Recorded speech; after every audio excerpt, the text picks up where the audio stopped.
7 taon akong naging anino sa sarili kong diyahanan. Akala ko, ang pagtitiis ay pag-ibig.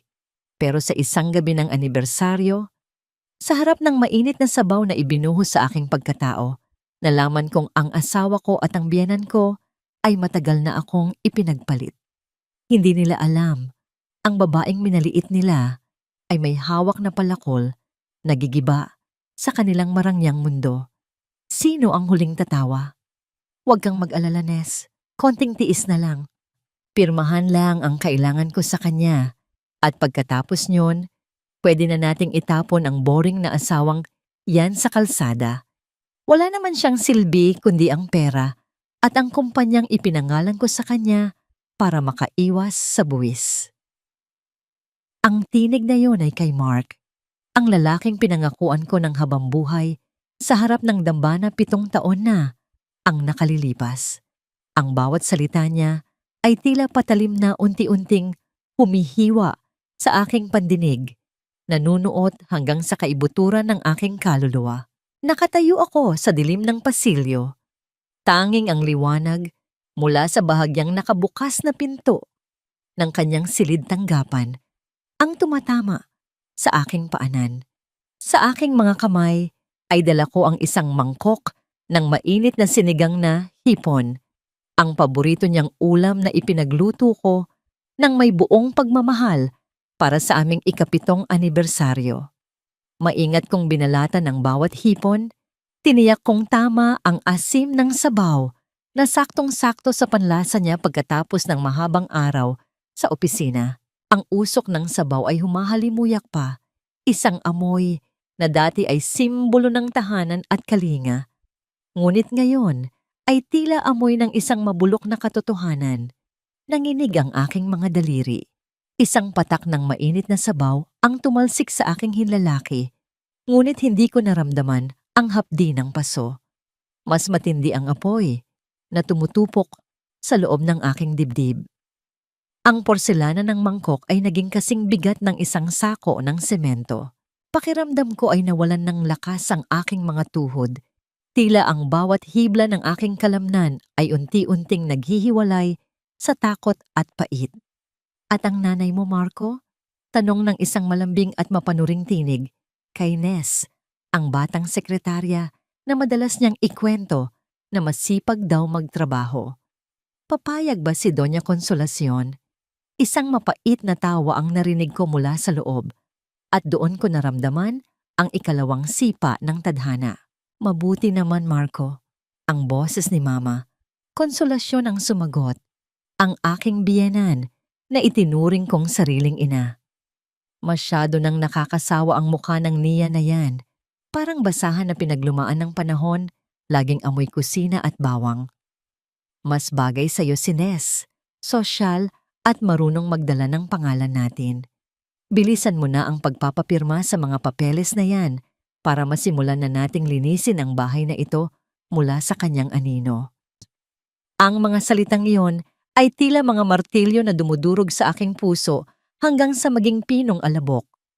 Ang lahat ng sakripisyo ko, ang pagtitipid ko sa sarili para mabili ang mga mamahaling relo ni Mark, ang pagtanggap ko sa lahat ng panlalait ni Mama Consolacion sa nakaraang 7 taon, ang pagpasan ko sa lahat ng gawaing bahay, habang pinalalago ko ang kumpanyang siya naman ang nagpapakasasa. Lahat ng yun ay nauwi lang sa pagiging isang basahan. Dahan-dahan, pilit kong kinalma ang aking paghinga, kahit na ang bawat pagsipsip ng hangin ay tila paglunok ng mga bubog. Ang paningin ko ay lumabo dahil sa nagbabadyang mga luha, ngunit agad ko itong pinigil. Hindi ako pwedeng umiyak ngayon. Hindi sa harap ng mga taong itinuturing akong basura. Pinihit ko ang pinto at tuluyang pumasok sa silid. Ang tunog ng pagbukas ng pinto ay sapat na para mapatigil silang tatlo. Si Mark ay nakaupo sa kanyang silya, ang kanyang braso ay nakapulupot sa baywang ni Nes na nakaupo sa gilid ng kanyang mesa. Si Mama Consolacion naman ay kampanteng humihigop ng tsaa sa sofa. Ang gulat sa kanilang mga mata ay mabilis na napalitan ng puot at pandidiri. Walang bakas ng pagsisisi. walang bakas ng takot na nahuli sila. Nia, kanina ka pa ba riyan? Malamig na tanong ni Mark. Ang kanyang boses ay tila isang estranghero. Hindi man lang niya inalis ang kanyang kamay kay Ness. Dala ko ang paborito mong sinigang, Mark. Mahinahon kong sabi. Bagaman ang aking tinig ay tila nanggagaling sa ilalim ng lupa. Inilapag ko ang mangkok sa mesa, malapit sa mga papeles na kanina lang ay pinag-uusapan nila. Ang panghinang amoy, sigaw ni Ness, sabay paypay sa kanyang ilong. Sabi ko na sa iyo, Marco, hindi marunong magluto ang asawa mo. Masarap pa ang pagkain sa karinderya kaysa sa basurang ito. Sa isang mabilis na galaw, kinuha ni Ness ang mangkok at bago ko pa man namalayan, ibinuhos niya ang mainit na sabaw sa aking harapan. Ang mainit na likido ay tumama sa aking dibdib, bumasa sa aking pinakapaboritong bestido na isinuot ko para sa gabing ito. Ang mga hipon at gulay ay nagkalat sa sahig, tila mga labi ng isang nag-unaw na pangarap. Ayan, bagay sa'yo ang amoy ng luto mo. Mapanguyam na, sabi ni Ness habang tumatawa. Tiningnan ko si Mark. Inaasahan kong tatayo siya, kukuha ng tuwalya o kahit man lang pagsasabihan ang kanyang kabit. Ngunit nanatili siyang nakaupo, tila nanonood lang ng isang nakakatawang palabas. Linisin mo na yan, Nia, at huwag kang gagawa ng eksena sa harap ni Ness. Nakakahiya ka, sabi niya nang may halong pagkabagot. Tama ang anak ko, dagdag ni Mama Konsolasyon, habang tinitingnan ako mula ulo hanggang paa.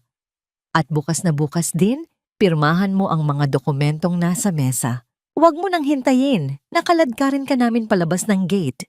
Tutal, wala ka namang pinag-aralan kundi ang maging katulong, di ba? Tumitig ako sa kanila. Sa kabila ng basang damit at ng hapdi ng mainit na sabaw sa aking balat, isang kakaibang pakiramdam ang nagsimulang mamuo sa aking kalooban. Hindi ito galit na gustong sumigaw. Ito ay isang malamig at matalim na desisyon. Tiningnan ko ang mga papeles sa mesa. Alam ko ang mga ito. Ito ang mga dokumentong maglilipat ng huling bahagi ng aking mana mula sa aking yumaong ina patungo sa pangalan ni Mark. Akala nila ay hindi ko binabasa ang mga pinapapirmahan nila sa akin. Akala nila ay nananatili akong bulag dahil sa pag-ibig.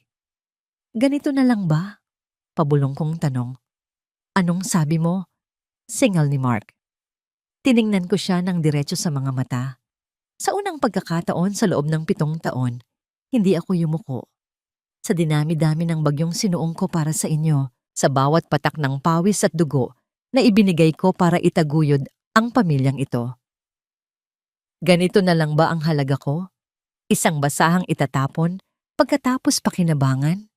Tumayo ako ng tuwid, hindi alintana ang sabaw na pumapatak mula sa laylayan ng aking damit patungo sa mamahaling alpombra. Ang aking puso, na kanina lang ay nadurog, ay tila unti-unting nabubuo muli. Ngunit sa pagkakataong ito, gawa na ito sa bakal. Sa loob ng 7 taon, natutunan kong magtiis. Pero sa gabing ito, sa harap ng malamig na tawa ng aking asawa at ng mainit na sabaw na ibinuhos sa aking pagkatao, na-realize ko ang isang bagay. Ang bagyong akala nila ay sisira sa akin, ay ang bagyong ako mismo ang nagdala. Hindi nila alam, 1 buwan ko nang itinatago ang orihinal na titulo ng bahay na ito sa ilalim ng pangalan ng aking ama. Hindi nila alam, ang bawat sentimong ninakaw nila sa akin ay nakatala sa isang lihim na ledger na ngayon ay nasa kamay na ng aking abogado. Pirma ba ang kailangan nyo? Tanong ko ng may mapait na ngiti. Ibibigay ko sa inyo ang higit pa sa pirma. Tumalikod ako at naglakad palabas ng silid. Narinig ko pa ang pagtawag ni Mark, ang pagmumura ni Mama Konsolasyon at ang maarteng tawa ni Ness. Ngunit hindi na ako lumingon. Pagdating ko sa madilim na pasilyo, hinawakan ko ang aking tiyan. Doon ko naramdaman ang munting sipa. Huwag kang mag-alala, anak. Bulong ko sa dilim, habang ang mga luha ay sa wakas ay pumatak na, hindi dahil sa sakit, kundi dahil sa kalayaan. Hinding-hindi ka magiging basahan tulad ng nanay mo. Sa gitna ng katahimikan ng malaking bahay na ito, isang tanong ang nanatiling umaalingaw-ngaw sa aking isipan. Gaano kaya kabilis guguho ang langit nila kapag nalaman nilang ang lupang tinatayuan nila ay matagal ko nang binawi? Ang singsing sa aking daliri ay hindi na simbolo ng pag-ibig, kundi isang tanikala na unti-unting pumapatay sa aking pagkatao. Habang ang araw ay dahan-dahang sumisipot sa bintana ng aming malaking kusina, tanging ang tunog ng pagkayod ko sa sahig ang bumabasag sa katahimikan. Ang mantsa ng sinigang kagabi ay tuyo na sa mamahaling alpombra, tila isang madilim na paalala ng aking kahihiyan. Sa bawat kuskos ng aking mga kamay na magaspang na dahil sa labada at kemikal, nararamdaman ko ang hapdi ng mga paltos na iniwan ng mainit na sabaw. Pero mas mahapdi ang katotohanan sa bahay na ito. Ako ang nagpapakain sa lahat, pero ako ang huling nakakakain. Ako ang nagpapaganda sa paligid, pero ako ang pinakamapait na tanawin para sa kanila. Nia, nasaan na ang kape ko? Kanina pa ako gising. Bakit ang bagal-bagal mo? Ang boses ni Mama Konsolasyon ay tila isang hagupit na bumasag sa aking pag-iisip. Pumasok siya sa kusina na nakasuot ng kanyang seda na pantulog. Ang bawat hakbang niya ay puno ng kayabangan na tila siya ang reyna ng mundong ito. Sa katunayan, ang sedang suot niya ay binili ko gamit ang unang bonus ko sa kumpanya. Isang pasasalamat dahil tinanggap niya ako sa pamilya nila. Ngayon, ang pasasalamat na yon ay naging lahason. Inilapag ko ang basahan at tumayo ng may pagsisikap. Narito na po, Ma. Katatapos ko lang pong linisin ang kalat sa sala. Mahinahon kong sagot. Pilit na itinatago ang panginginig ng aking boses. Inihanda ko ang kanyang tasa. Tinitiyak na ang init ng tubig ay saktong-sakto sa gusto niya. Ngunit nang ilapag ko ang kape sa harap niya, isang marahas na kamay ang tumabig dito. Ang tasa ay tumama sa gilid ng mesa at nabasag. Ang kape ay kumalat sa aking paanan. Ang pangit ng lasa! Tulad mo, matabang at walang silbi. Singhal niya habang tinitingnan ako ng may pandidiri. At nasaan ang pera na ipinapakuha ko sa'yo? Kailangan ko ng 50,000 para sa laro namin mamaya sa kasino. Huwag mong sabihing wala dahil alam kong malaki ang kinita ng kumpanya nitong nakaraang buwan. Nanigas ako sa aking kinatatayuan. Ma, iyon na po ang huling pera sa savings account para sa tuition ni Leah sa susunod na buwan. Hindi po natin pwedeng galawin yon dahil kailangan na niyang mag-enroll sa kindergarten. Isang malakas na tawa ang kumawala sa kanyang mga labi. Isang tawang walang bahid ng awa. E ano ngayon? Ang apo ko ay matalino. Kahit hindi mag-aral ay mahusay na. At wag mo akong pangaralan tungkol sa utang na loob niya. Kung hindi dahil sa amin, nandoon ka pa rin sa probinsya, nagtatanim ng kamote. Ang pera ng kumpanya ay pera ni Mark, at ang pera ni Mark ay pera ko. Kunin mo ang pera, kundi ay malilintikan ka sa akin. Lumabas siya ng kusina nang hindi man lang lumingon. Iniwan akong nakatitig sa basag na porselana sa sahig. Doon, sa gitna ng aking kawalan ng lakas, naramdaman ko ang isang maliit na kamay na humahawak sa aking binti. Si Leah, ang aking 5 taong gulang na anak, ang tanging liwanag sa madilim na kuwebang ito. Ang kanyang mga mata ay puno ng takot at pag-aalala. Tila nauunawaan niya ang bawat bigat na dinadala ng kanyang ina. Mama, bakit ka po umiiyak? Masakit po ba ang kamay mo? Bulong niya habang dinidilaan ang kanyang maliit na daliri para ipahid sa aking mga paltos. Niyakap ko siya nang mahigpit. Ang bawat hibla ng aking puso ay tila nadudurog sa sakit. Hindi anak, napuwing lang si Mama. Huwag kang mag-alala. Mag-aaral ka sa pinakamagandang paaralan. Pangako yan ni Mama, sabi ko habang pilit nang ngumingiti.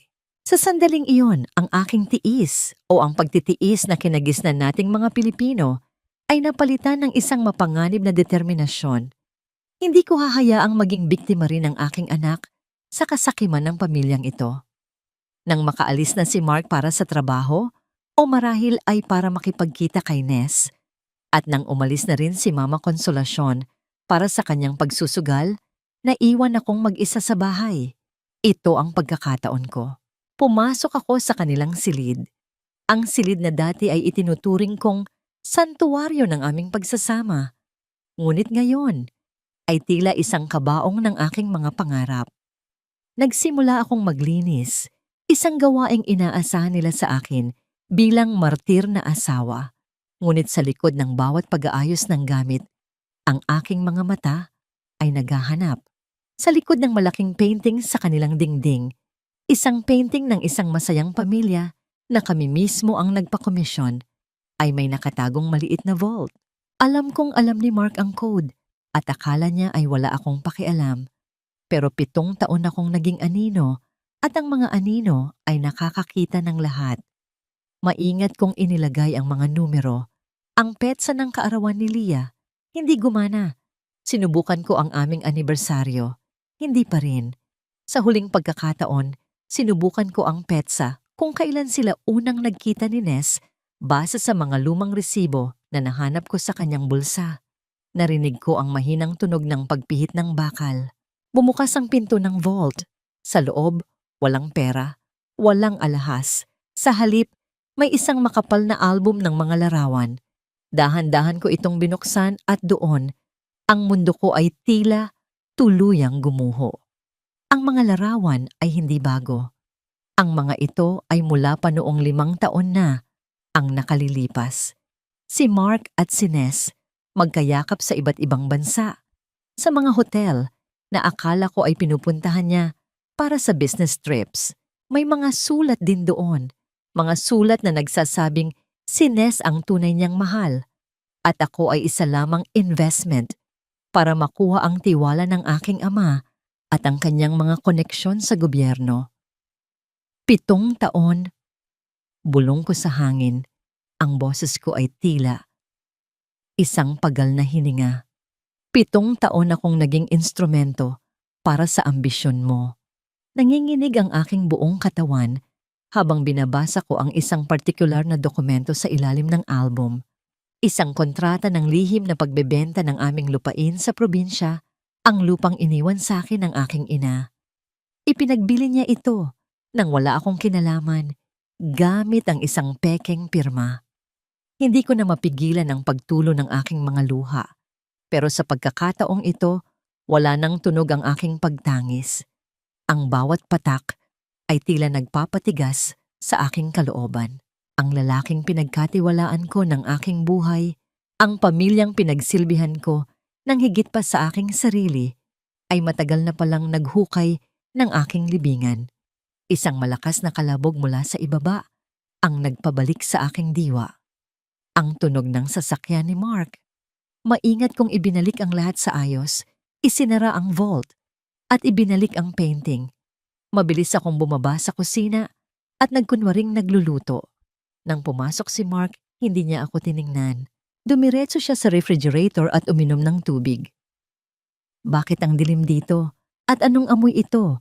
Nia, ilang beses ko bang sasabihin sa iyo na ayusin mo ang paglilinis? Sigaw niya habang itinatapon ang baso sa lababo. Tiningnan ko siya. Hindi na may takot, kundi may kasamang pagkamuhi na pilit kong ikinubli sa likod ng isang malamig na maskara. Pasensya na, Mark. Marami lang akong iniisip. Mahinahon kong sabi. Lumapit siya sa akin. Hinawakan ang aking panga ng mahigpit at inilapit ang kanyang mukha. Huwag kang mag-isip. Hindi ka binabayaran ng bahay na ito para mag-isip. Gawin mo lang ang trabaho mo bilang asawa kung ayaw mong matulad sa basurang itinatapon. Binitawan niya ako at umakyat sa itaas. Iniwan akong nakatayo sa gitna ng kusina. Sa aking bulsa, naramdaman ko ang bigat ng aking cellphone. Doon ay nakatago ang mga litrato ng lahat ng dokumentong nakita ko sa loob ng vault. Sa sandaling iyon, Habang ang kadiliman ay unti-unting lumalamon sa aming tahanan, alam kong wala na ang Nia na martir. Ang bawat panlalait, ang bawat nakaw na pera, at ang bawat larawan ng kanyang pagtataksil ay naging gasolina para sa apoy na ngayon ay nagliliyab sa aking puso. Ang tanong ay hindi na kung kailan ako aalis. Ang tanong ay, gaano karaming piraso ang matitira sa kanila kapag natapos na akong maningil? Ayusin mo ang pagkakaplansa niyan, Nia. May meeting ako sa mga bagong investors ngayong gabi. Huwag mong ipahiya ang pangalan ko sa suot ko. Parang yung mukha mo na laging mukhang pagod. Ang tinig ni Mark ay dumaan lamang sa aking pandinig na tila isang hanging may dalang alikabok. Nakatayo ako sa harap ng plansahan. Ang init ng singaw ay humahalik sa aking mukha. Ngunit ang puso ko ay kasing lamig na ng yelo. Pinagmamasdan ko ang puting barong na suot niya. Isang mamahaling tela na ako mismo ang pumili at nagbayad noong nakaraang buwan. Habang maingat kong itinutuwid ang bawat lukot sa kwelyo, tila itinuwid ko rin ang aking isipan. Ang bawat hagod ng plansa ay isang panunumpa. Ito na ang huling pagkakataon na magsisilbi ako sa isang anino. Opo, Mark. Sisiguraduhin kong magmumukha kang kagalang-galang. Mahinahon kong sagot. Ang aking tinig ay walang bahid ng emosyon. Hindi na ako ang babaeng nasasaktan sa kanyang mga salita. Ngayon, bawat panglalait niya ay nagiging bala sa aking armas. Nang marinig ko ang marahas na pagsara ng pinto ng sasakyan at ang unti-unting paglayo ng makina, doon ko lamang ibinaba ang plansa. Hindi ako nag-aksaya ng panahon. Pumasok ako sa banyo, naghilamos, at tiningnan ang aking sarili sa salamin. Ang mga mata ko ay hindi na puno ng luha. Puno na ito ng apoy. Nagpalit ako ng isang simpleng bestido at kinuha ang aking bag. Yaya Lusing, bantayan mo muna si Lia. Pupunta lang ako sa palengke. Bilin ko sa aming matandang katulong na tanging nakakaunawa sa akin. Tumango siya ng may kasamang malalim na tingin, tila alam niyang higit pa sa gulay ang aking pakay. Ngunit hindi ako pumunta sa palengke. Sumakay ako ng taxi patungo sa isang lumang bahagi ng Quezon City, kung saan ang mga puno ng nara ay tila mga bantay ng nakaraan. Huminto ang sasakyan sa tapat ng isang malaking gate na gawa sa bakal at nara. Ito ang tahanan ng aking ama, si Judge Roberto, isang lalaking kilala sa pagiging matuwid at walang kinatatakutan. Pagpasok ko sa kanyang library, bumungad sa akin ang amoy ng mga lumang libro at ang katahimikan ng katarungan. Nakaupo siya sa kanyang malaking silya, nagbabasa ng mga legal na dokumento. Nang makita niya ako, agad siyang tumayo. Nia, anak, napadalaw ka. Bungad niya, ngunit nang magtagpo ang aming mga mata, hindi ko na kailangang magsalita.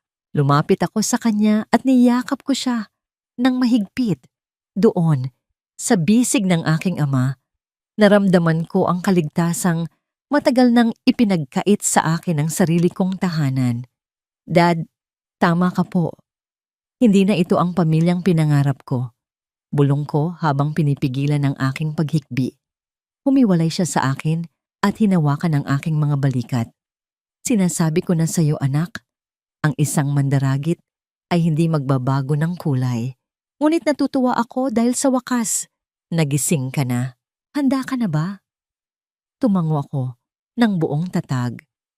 Inilapag ko sa kanyang mesa ang envelope na naglalaman ng mga litrato mula sa vault ni Mark at ang pekeng pirma sa titulo ng aking lupa. Kinuha niya ang lahat, Dad. Ang perang pinaghirapan ko, ang lupang iniwan ni Mama, at ang dangal ko bilang asawa. Gusto ko pong bawiin ang lahat, hindi lang para sa akin, kundi para kay Lia. Isang matalim na ngiti ang sumilay sa labi ng aking ama. Kumuha siya ng isang maliit na susi mula sa kanyang drawer at ibinigay ito sa akin.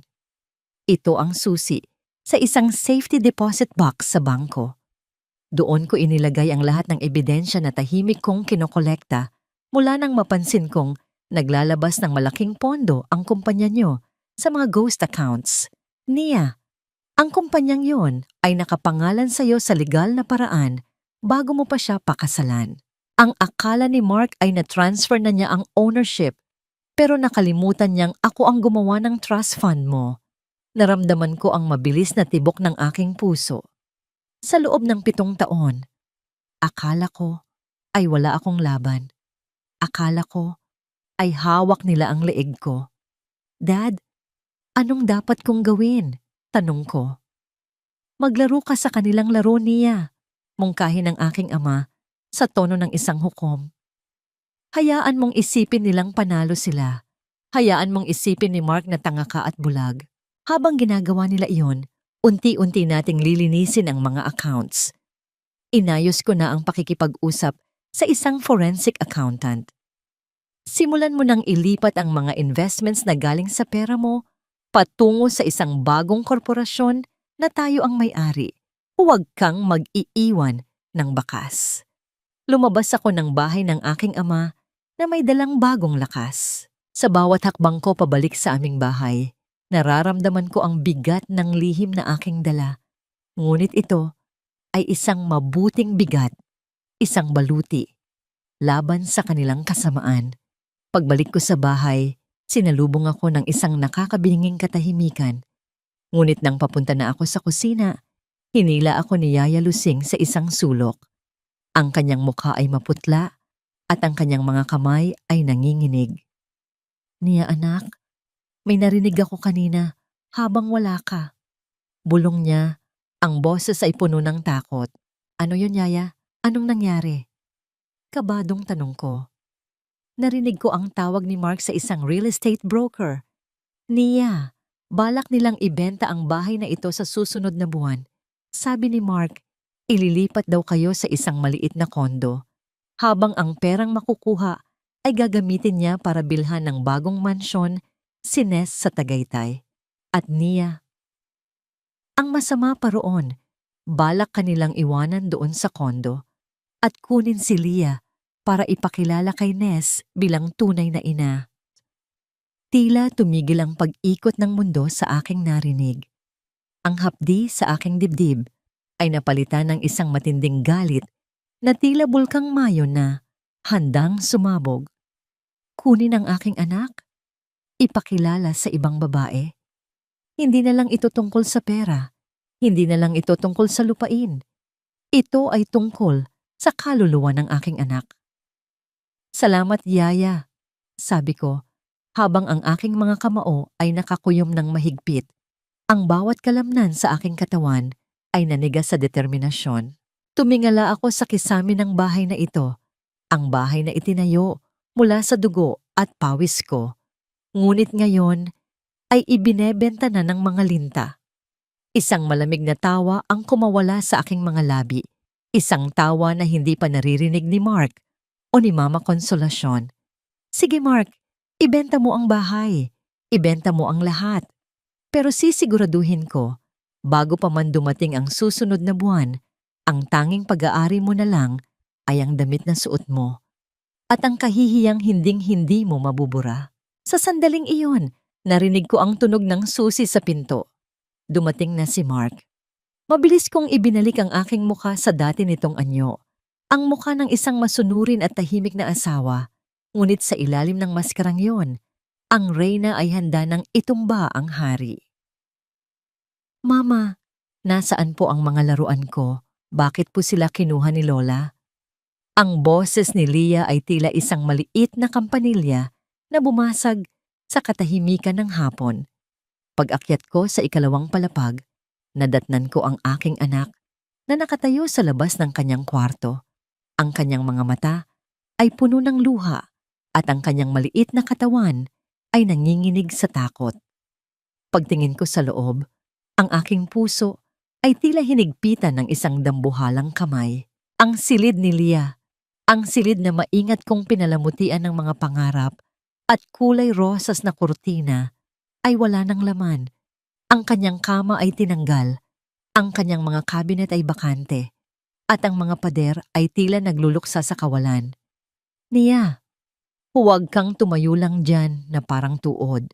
Tulungan mo ang mga lalaki na ilipat ang mga huling gamit sa bodega. Ang boses ni Mama Konsolasyon ay nanggaling sa dulo ng pasilyo. Nakasandal siya sa pader habang pinagmamasdan ang kanyang mga kuko. Suot ang isang bagong brilyanteng singsing na alam kong hindi galing sa sarili niyang bulsa. Ma, anong ibig sabihin nito? Bakit niyo inililigpit ang gamit ng anak ko? Tanong ko, pilit na pinapanatili ang kalmado ng aking boses kahit na ang bawat selula sa aking katawan ay gustong sumigaw. Masyadong malaki ang kwartong ito para sa isang bata, Nia. At simula sa susunod na linggo, dito na matutulog si Ness kapag bumibisita siya. Mas kailangan niya ng espasyo para sa kanyang mga gamit. Si Leah, pwede naman siyang matulog sa maliit na silid sa tabi ng kusina. Mas malapit pa sa'yo, di ba? Isang mapanguyam na tawa ang kumawala sa kanyang mga labi. Ang silid sa tabi ng kusina ay dating imbakan ng mga luma at maamag na gamit. Walang bintana, walang maayos na bentilasyon. Doon nila gustong patuluyin ang aking anak. Habang ang kabit ng aking asawa ay nagpapakasasa sa karangyaan sa gitna ng aking bahay. Hindi po maaari, Ma. Kwarto ito ni Leah at ang bahay na ito ay pag-aari ko. Bago ko pa matapos ang aking pangungusap, isang malakas na tunog ng mga yabag sa hagdan ang bumasag sa aming pagtatalo. Dumating si Mark at hindi siya nag-iisa. Kasunod niya si Ness na may bitbit na napakaraming shopping bags mula sa mga mamahaling butik sa Makati. Ang halimuyak ng kanyang pabango, isang matamis at masangsang na amoy, ay agad na lumason sa hangin. Ano na naman ang ingay na ito, Nia? Hindi ka na ba talaga titigil sa pag-iiskandalo? Singal ni Mark sa akin. Lumapit siya kay Ness at kinuha ang ilang bag mula rito, tila isang tapat na alipin. Marco, tignan mo ang asawa mo. Pinagbabawalan akong ayusin ang bahay para sa bisita natin. Sumbong ni Mama Konsolasyon ng may kasamang pag-arte. Tumingin sa akin si Mark ng may halong puot. Nia, sundin mo ang gusto ni Mama. Tutal, aalis din naman tayo rito sa susunod na buwan. Mas mabuting masanay na si Leah sa mas maliit na kwarto para hindi siya mabigla kapag lumipat na tayo sa kondo.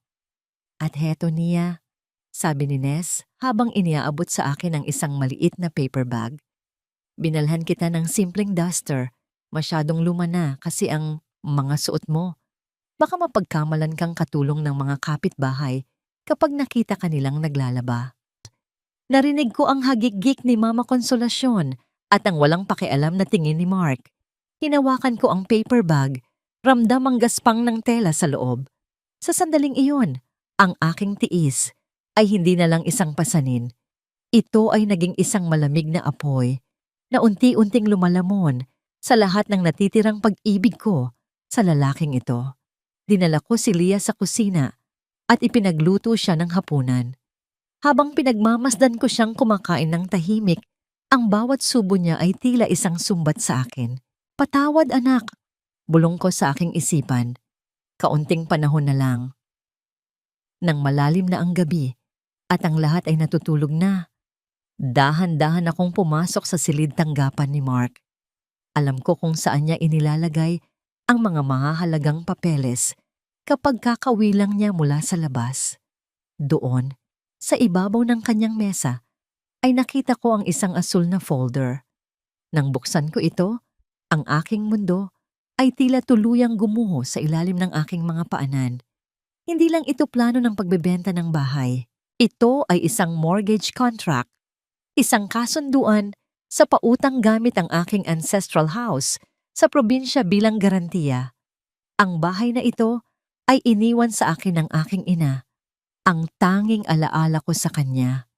At ang halaga ng pautang, gagamitin ito bilang kapital para sa bagong negosyo ni Ness. Ngunit ang mas matindi, ang mas masakit, na tila isang kutsilyong itinirak sa aking likuran, ay ang pirma sa ilalim ng kontrata. Nia Santos Villanueva, ang pirma ko. Ang mga kurba, ang bawat tuldok, ito ay eksaktong kopya ng aking sulat kamay. Ngunit alam ko sa kaibuturan ng aking kaluluwa na hindi ko kailanman hinawakan ang panulat para sa dokumentong ito. Pinirata nila ang aking pagkakakilanlan. Ninakaw nila ang aking nakaraan para punduhan ang kinabukasan ng isang kabit. Nanginginig ang aking mga kamay habang kinukuhanan ko ng larawan ang bawat pahina.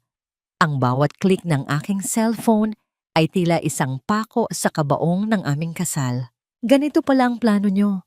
Bulong ko sa dilim. Ang aking boses ay tila isang malamig na hininga mula sa hukay.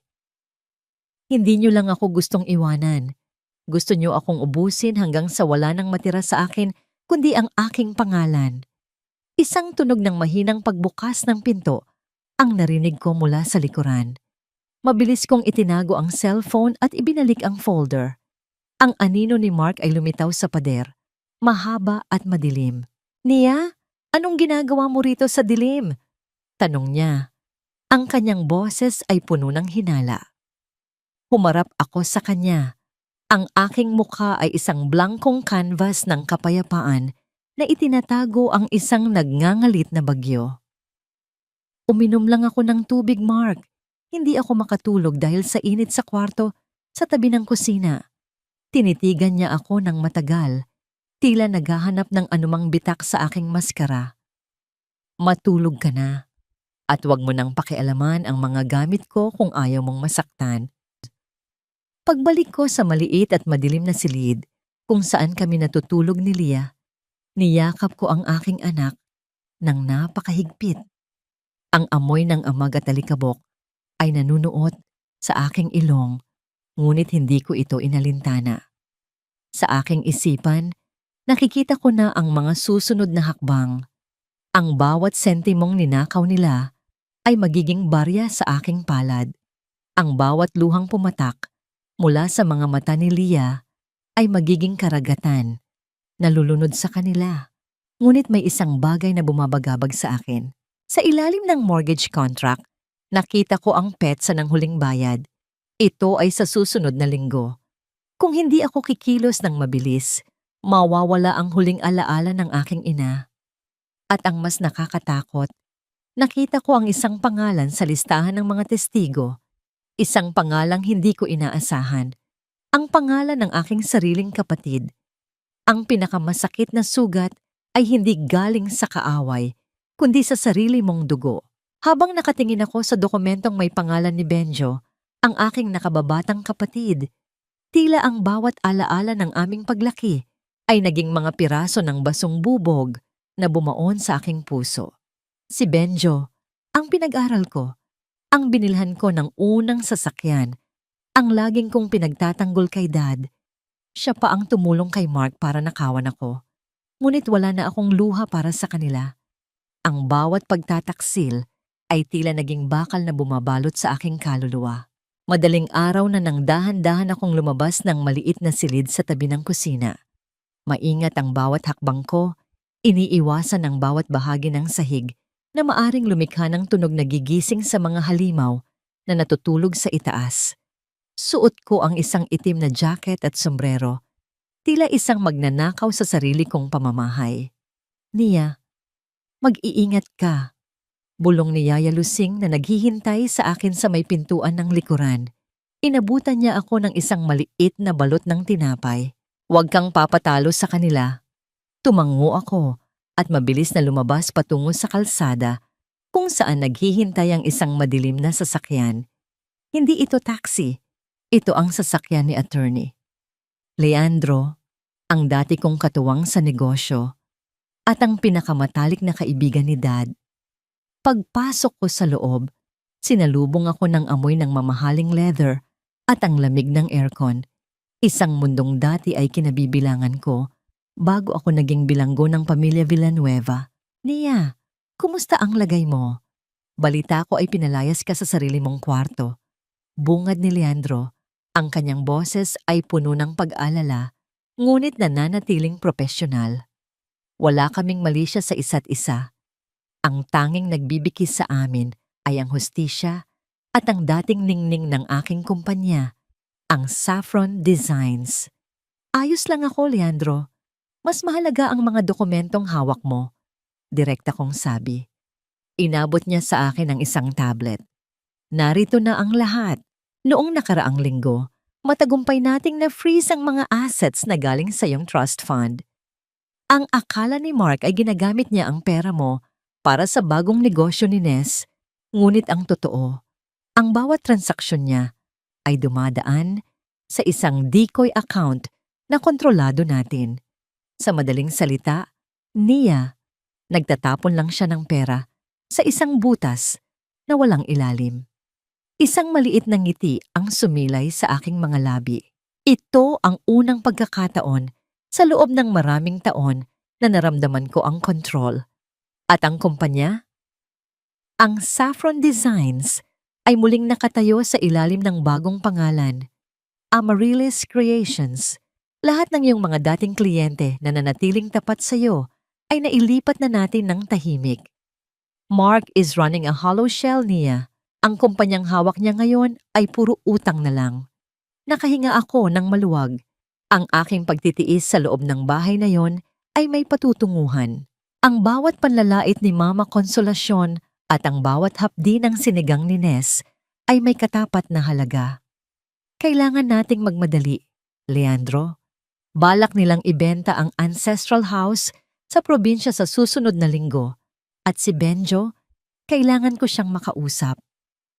Mag-iingat ka niya. Masyadong desperado si Mark. Kapag nalaman niyang wala na siyang pera, hindi natin alam kung ano ang kaya niyang gawin. Paalala ni Leandro bago ako bumaba sa kanto malapit sa aming bahay. Pabalik na ako sa pintuan ng likuran nang biglang bumukas ang ilaw sa kusina. Nanigas ang aking buong katawan. Doon, nakatayo si Mark. Suot ang kanyang pantulog at may hawak na baso ng tubig. Ang kanyang mga mata ay mapupula at puno ng hinala. "Saan ka galing?" tanong niya. Ang kanyang boses ay tila isang maugong na babala sa gitna ng katahimikan.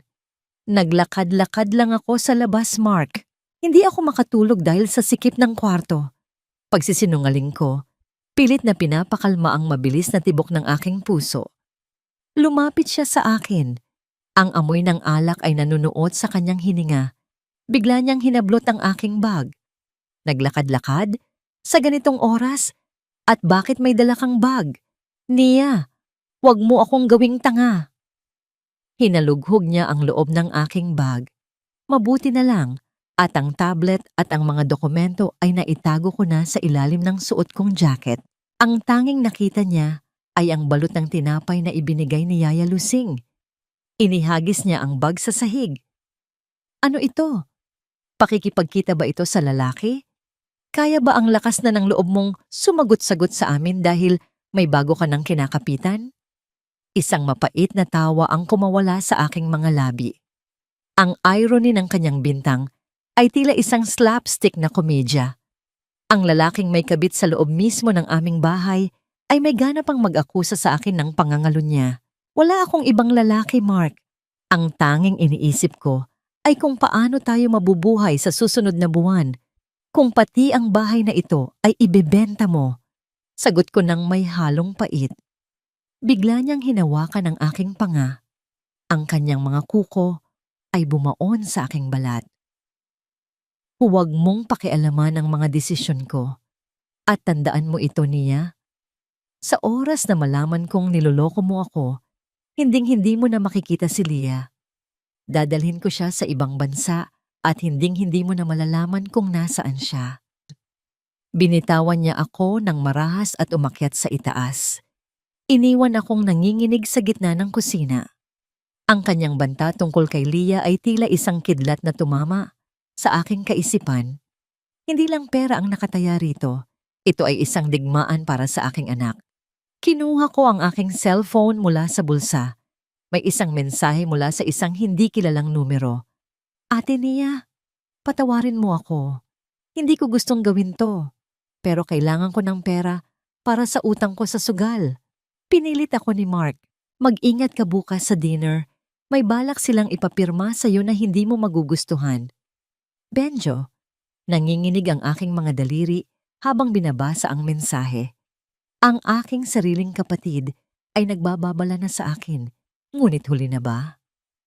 Sa sandaling iyon, narinig ko ang mahinang pagpihit ng doorknob ng kwarto ni Ness sa itaas, kasunod ang mahinang tawa nila ni Mark. Ang tunog ng kanilang kaligayahan ay tila isang lason na kumalat sa bawat sulok ng bahay. Tiningnan ko ang aking mga kamay. Magaspang, may mga sugat at pagod. Ngunit sa ilalim ng mga sugat na yon, nararamdaman ko ang tibay ng isang babaeng wala nang mawawala. Bukas sa dinner, sabi ni Benjo. Bukas ang gabi ng ang agawan. Bukas, malalaman nila kung anong klaseng bagyo ang kanilang kinalaban. Ngunit bago iyon, may isang tanong na gumugulo sa akin. Kung alam ni Benjo ang balak nila, bakit ngayon lang siya nagsasabi? At ano ang papeles na ipapapirma nila sa akin bukas na mas mahalaga pa sa bahay at sa kumpanya? Isang nakakakilabot na hinala ang pumasok sa aking isipan. Paano kung hindi lang pera ang gusto nilang kunin sa akin? Paano kung ang balak nila ay ideklara akong baliw para tuluyan nilang makuha ang custody ni Leah? Napakawalang puso mo, Nia. Sarili mong biyenan. Nagawa mong saktan? Ganito na ba talaga kadilim ang kaluluwa mo dahil sa selos? Ang boses ni Mark ay tila kulog na yumanig sa buong kabahayan. Nakatayo ako sa paanan ng hagdan. Nanginginig ang aking mga kamay. Hindi dahil sa takot, kundi dahil sa tindi ng bilis ng kanilang laro. Sa harap ko, nakahandusay sa sahig si Mama Konsolasyon. Sapo ang kanyang kanang binti at umiiyak ng napakalakas. Isang pag-iyak na pang best actress sa mga teleserye. Marco, anak, huwag mo siyang saktan. Baka hindi niya sinasadya. Hikbi ng matanda. Bagaman ang kanyang mga mata na nakatitig sa akin ay puno ng tagumpay at panunuya. Gusto ko lang naman siyang pagsabihan tungkol sa pag-alis-alis niya sa gabi, pero bigla niya akong itinulak. Wala akong ginawa, Mark. Malayo ako sa kanya nang bigla siyang sumigaw at humiga sa sahig. Sigaw ko, ngunit alam kong ang aking boses ay lunod na sa ingay ng kanilang kasinungalingan. Mabilis na lumapit sa akin si Mark. Bago ko pa man maipagtanggol ang aking sarili, naramdaman ko ang isang malakas na pagtama ng kanyang palad sa aking pisngi. Isang matinding hapdi ang gumuhit sa aking balat, kasunod ang lasa ng dugo sa loob ng aking bibig. Ang impact ay sapat na para mapaatras ako at tumama ang aking likod sa matigas na gilid ng mesa.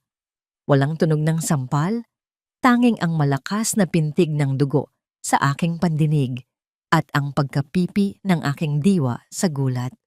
Magsinungaling ka pa. Bulyaw ni Mark. Hinablot niya ang aking braso nang napakahigpit. Tila gusto niyang durugin ang aking mga buto. Nakita ni Ness ang lahat. Huwag mo kaming gawing tanga. Mula sa itaas ng hagdan, dahan-dahang bumaba si Ness, may hawak na panyo sa kanyang mga mata. Nagkukunwaring nagpupunas ng luha. Ate Nia, bakit mo nagawa yon? Alam naming galit ka sa amin. Pero si Mama Konsolasyon, matanda na siya. Paano kung nabali ang buto niya? Tumingin ako sa kanila. Ang 3 taong itinuring kong pamilya. Na ngayon, ay tila mga buwayang nagtutulong-tulong para lamunin ako ng buo. Ang bawat salita nila ay tila mga pako na ibinabaon sa aking krus. Dalhin mo na siya sa ospital, Marco. Ako na ang bahala sa babaeng ito. Utos ni Mama Konsolasyon habang tumatayo ng dahan-dahan sa tulong ni Ness. Ang sakit sa kanyang binti ay tila biglang naglaho nang makuha na nila ang gusto nila. Kinaladkad ako ni Mark patungo sa maliit na silid-imbakan sa tabi ng kusina. Ang silid na naging kwarto namin ni Leah. Inihagis niya ako sa loob ng marahas. Diyan ka muna. Huwag kang lalabas hanggat hindi ko sinasabi. At huwag mong asahan na makikita mo si Leah ngayong gabi. Dadalhin ko siya kay Ness. Doon siya matutulog sa hotel para malayo sa impluwensya ng isang baliw na tulad mo. Huwag, Mark. Huwag mong isama ang anak ko. Pagmamakaawa ko. Pilit kong hinahawakan ng pintuan, ngunit isang malakas na pagtulak ang ginawa niya bago niya tuluyang itarak ang susi mula sa labas. Naiwan ako sa dilim. Ang tanging liwanag ay ang manipis na sinag ng buwan na dumadaan sa maliit na siwang ng pinto. Napaupo ako sa malamig at maalikabok na sahig. Ang aking pisngi ay kumikirot at ang aking puso ay tila isang basag na porselana na wala ng pag-asang mabuo pa. Sa katahimikan ng silid, narinig ko ang yak ni Leah mula sa labas. Mama! Mama! Ayoko pong sumama! Mama! Ang bawat sigaw ng aking anak ay tila dumudurog sa aking dibdib. Gusto kong sugurin ang pinto, ilabas ang lahat ng galit at isigaw sa mundo ang nangyayaring hindi makatarungan. Ngunit pinigil ko ang sarili ko. Kinagat ko ang aking labi. Pilit kinokontrol ang emosyon. Hindi ako pwedeng magpadala sa galit. Kailangan kong manatiling malinaw ang isip. Dahan-dahan, sa gitna ng kadiliman, kinapa ko ang aking laptop na itinago ko sa ilalim ng isang lumang kutsyon. Ito ang tanging sandata na naiwan sa akin. Binuksan ko ito. Ang asul na liwanag ng screen ay tumama sa aking mukha na puno ng pasa. Nanginginig ang aking mga daliri habang inilalagay ko ang password. Pumasok ako sa lihim na portal na ibinigay ni Attorney Leandro. Doon, sa gitna ng aking pag-iisa at pagdurusa, nakita ko ang isang mensaheng tila isang anghel na bumaba mula sa langit. Status: Transfer successful. All major assets from Saffron Designs, shell accounts have been migrated to Amaryllis Creations. Mark's personal credit lines are now overextended. Isang mapait, ngunit matagumpay na ngiti ang sumilay sa aking mga labi. Sa mga oras na ito, habang inuubos ni Mark ang kanyang oras sa pag-aalaga sa nasaktang ina at pakikipaglandian kay Ness, hindi niya alam na ang perang pambayad niya sa hotel, ang perang pambili niya ng alahas, at ang perang inaasahan niyang magliligtas sa kanyang kumpanya ay unti-unti nang naglalaho na parang bula. Binuksan ko ang isang file, ang mga video clip mula sa hidden camera na itinago ni Yaya Lusing sa kusina at sala. Pinanood ko ang eksena kanina, malinaw na malinaw. Si Mama Konsolasyon ay sadyang humiga sa sahig habang ako ay nasa kabilang dulo ng silid. Walang pagtulak na nangyari. Itago niyo ang lahat ng alas niyo. Bulong ko sa dilim. Ang aking boses ay tila isang sumpa. Dahil kapag inilapag ko na ang sa akin, sisiguraduhin kong wala nang matitira sa inyo kahit isang pirasong dangal. Ngunit sa gitna ng aking panandaliang tagumpay, may isang bagay na pumukaw sa aking atensyon. Isang email mula sa forensic accountant ni Dad. Ang subject line ay Urgent. Unknown transfers from Benjo's account. Nang buksan ko ang attachment, tila tumigil ang pagtibok ng aking puso. Si Benjo, ang kapatid kong humihingi ng tawad kagabi, ay tumatanggap ng malalaking halaga mula kay Ness. Hindi lang pala si Mark ang pinaglilingkuran niya. Anong ugnayan mayroon si Benjo at Ness? At bakit may mga dokumento doon na nagpapahiwatig na ang aking kapatid ay may pirma rin sa pagdedeklara sa akin bilang mentally unstable? Narinig ko ang tunog ng pagpihit ng susi sa pinto. Mabilis kong isinara ang laptop at itinago ito. Pumasok ang anino ni Yaya Lusing. May dalang maliit na plato ng pagkain at isang baso ng tubig. Ang kanyang mga mata ay puno ng luha. Nia, wala na sila. Isinama nila si Leah. Bulong niya. Inabutan niya ako ng isang maliit na piraso ng papel. Iniwan ito ni Benjo sa gate kanina. Sabi niya, huwag ka daw kakain ng anumang ibibigay ni Ness bukas sa dinner. Binuksan ko ang papel. Isang maikling mensahe ang nakasulat. Ate, itatakas ko si Leah bukas bago mag-dessert. Maghanda ka. Maari ko pa ba siyang pagkatiwalaan? O ito ay isa na namang bitag para tuluyan akong mawalay sa aking anak? Hindi sapat ang isang sampal para patayin ang isang ina, Mark. Pero ang bawat segundong inilalayo mo sa akin si Leah ay isang pako na ibinabaon mo sa sarili mong kabaong. Ito ang bulong ko sa gitna ng kadiliman ng silid-imbakan. Ang bawat pagsipsip ko ng hangin ay may kasamang amoy ng amag at alikabok. Isang paalala na sa loob ng bahay na itinayo ko, itinatrato akong parang lumang gamit na wala ng pakinabang. Ang pisngi ko ay kumikirot pa rin. Tila may apoy na nananatiling nagliliyab sa aking balat. Ngunit ang init na yon ay hindi nagpapahina sa akin. Sa halip, ito ang nagpapatigas sa aking kalooban. Nakaupo ako sa sahig, yakap ang aking mga tuhod. Sa gitna ng katahimikan, narinig ko ang mahinang tunog ng pagpihitid ng susi mula sa labas. Hindi ito ang mabigat na hakbang ni Mark, kundi ang banayad at maingat na kilos ni Yaya Lusing. Dahan-dahang bumukas ang pinto at isang manipis na liwanag mula sa kusina ang tumama sa aking mga mata. Niya, heto, uminom ka muna ng tubig at kumain. Bulong ng matanda habang iniaabot ang isang baso at maliit na platitong may lamang tinapay. Salamat, Yaya. Nasaan sila? Tanong ko. Ang boses ko ay paos at tuyo. Wala pa sila, Nia. Pero tumawag si Doña Consolacion. Nagpapahanda ng isang malaking dinner para bukas. Darating daw ang mga abogado at ilang mga kaibigan nila. Nia, natatakot ako.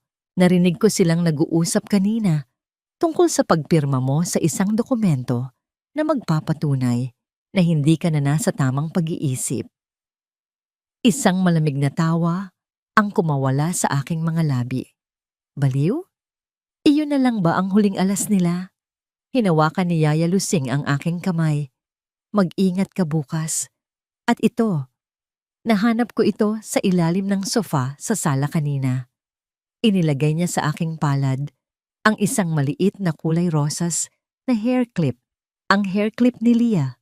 Naramdaman ko ang biglang paninikip ng aking dibdib. Ang munting bagay na ito, na may disenyo ng isang kumikinang na paru-paro, ay tila isang kuryenteng gumising sa bawat hibla ng aking pagkatao. Naalala ko ang tawa ni Leah habang ikinakabit ko ito sa kanyang buhok noong isang araw. Ang amoy ng kanyang buhok, ang lambot ng kanyang pisngi, ang lahat ng iyon ay ninakaw nila sa akin. Sa sandaling iyon, ang aking tiis ay tuluyan ng naglaho. Wala nang puwang ang pagtitimpi. Ang babaeng pumasok sa silid na ito, bilang isang martir ay wala na. Ang natitira na lamang ay isang inang handang sunugin ang mundo para mabawi ang kanyang anak. Salamat, Yaya. Iwan mo na ako rito. Huwag kang gagawa ng anuman na ikapapahamak mo, bilin ko sa kanya. Nang muling sumara ang pinto at bumalik ang kadiliman, hindi na ako naupo sa sahig. Tumayo ako ng tuwid. Sa kabila ng hapdi ng aking katawan, naramdaman ko ang isang kakaibang lakas. Kinuha ko ang aking cellphone mula sa tago nitong lalagyan at tinawagan si Attorney Leandro. Leandro, ituloy ang lahat ng plano. Bukas, sa dinner, ibagsak mo ang lahat ng ebidensya. Pero may isa akong pakiusap. Kailangan nating masiguro ang kaligtasan ni Leah. May mensahe si Benjo, pero hindi ako sigurado kung kakampi ba siya o kaaway. Nia, masyadong mapanganib ang gagawin mo. Maari kang saktan ni Mark sa harap ng maraming tao. Paalala ni Leandro. Hayaan mo siyang saktan ako, Leandro. Hayaan mong makita ng lahat kung anong klaseng hayop ang lalaking ipinagmamalaki ni Doña Consolacion. Ang bawat sugat na ibibigay niya sa akin bukas ay magiging ebidensya na hinding-hindi niya matatakasan. Sagot ko ng may determinasyon. Pagkatapos ng tawag, sinimulan kong ihanda ang aking isipan. Inisip ko ang bawat posibleng mangyayari. Ang bawat salitang bibitawan ko. Ang bawat kilos na gagawin ko. Kailangan kong maging perpekto. Kailangan kong maging ang baliwin na gusto nilang makita. Hanggang sa sandaling ilalabas ko na ang aking mga kuko. Nang sumapit ang umaga, binuksan ni Mark ang pinto. Hindi siya pumasok, nanatili lang siyang nakatayo sa pintuan habang nakasuot ng kanyang mamahaling suit, tila isang hari na tumitingin sa kanyang bilanggo. Lumabas ka na riyan. Maligo ka at mag-ayos. May dinner tayo mamaya. At tandaan mo, Nia, kapag gumawa ka ng kahit anong eksena, hinding-hindi mo na makikita ang anak mo. Magpakabait ka, pirmahan mo ang mga papeles, at baka bigyan kita ng pagkakataong makita si Leah minsan sa isang buwan. Utos niya nang may kasamang pananakot. Tiningnan ko siya, hindi na may luha sa mga mata, kundi may isang blangkong titig na tila tumatagos sa kanyang kaluluwa. Gagawin ko ang gusto mo, Mark. Basta ibalik mo sa akin si Leah. Isang mapaglarong ng ngiti ang lumitaw sa kanyang mga labi. Mabuti naman at natututo ka na. Sige na, mag-ayos ka na. Gusto kong magmukha kang presentableng asawa sa harap ng mga bisita natin. Habang naglalakad ako patungo sa banyo, bawat hakbang ko ay tila isang ritual ng paghahanda. Binuksan ko ang shower at ang malamig na tubig ay humalik sa aking balat. Hinayaan kong hugasan ng tubig ang lahat ng dumi, ang lahat ng pagod at ang lahat ng takot. Tumingin ako sa salamin. Ang pasa sa aking pisngi ay kulay ube na. Tila isang dekorasyon ng aking pakikipaglaban. Kumuha ako ng concealer at maingat na itinago ang bakas ng kanyang karahasan. Nagsuot ako ng isang simpleng puting bestido, isang kulay na sumisimbolo sa kalinisan, ngunit para sa akin, ito ay simbolo ng isang bagong simula mula sa abo. Inilagay ko ang hair clip ni Leah sa aking bulsa. Ramdam ko ang tulis ng pakpak ng paru-paro sa aking daliri. Sa dinami-dami ng bagyong sinuong ko para sa iyo, Mark, hindi ko akalaing ako ang magiging bagyong hinding-hindi mo malilimutan. Bulong ko sa sarili. Isang tanong ang nanatiling nakabitin sa aking isipan habang naririnig ko ang ingay ng mga sasakyang dumarating para sa dinner. Sapat na kaya ang talas ng aking mga salita para putulin ang mga tanikalang 7 taon kong dinala? O sadyang may mga sugat na sadyang hindi na kayang hilumin ng katarungan? Maupo ka na, Nia.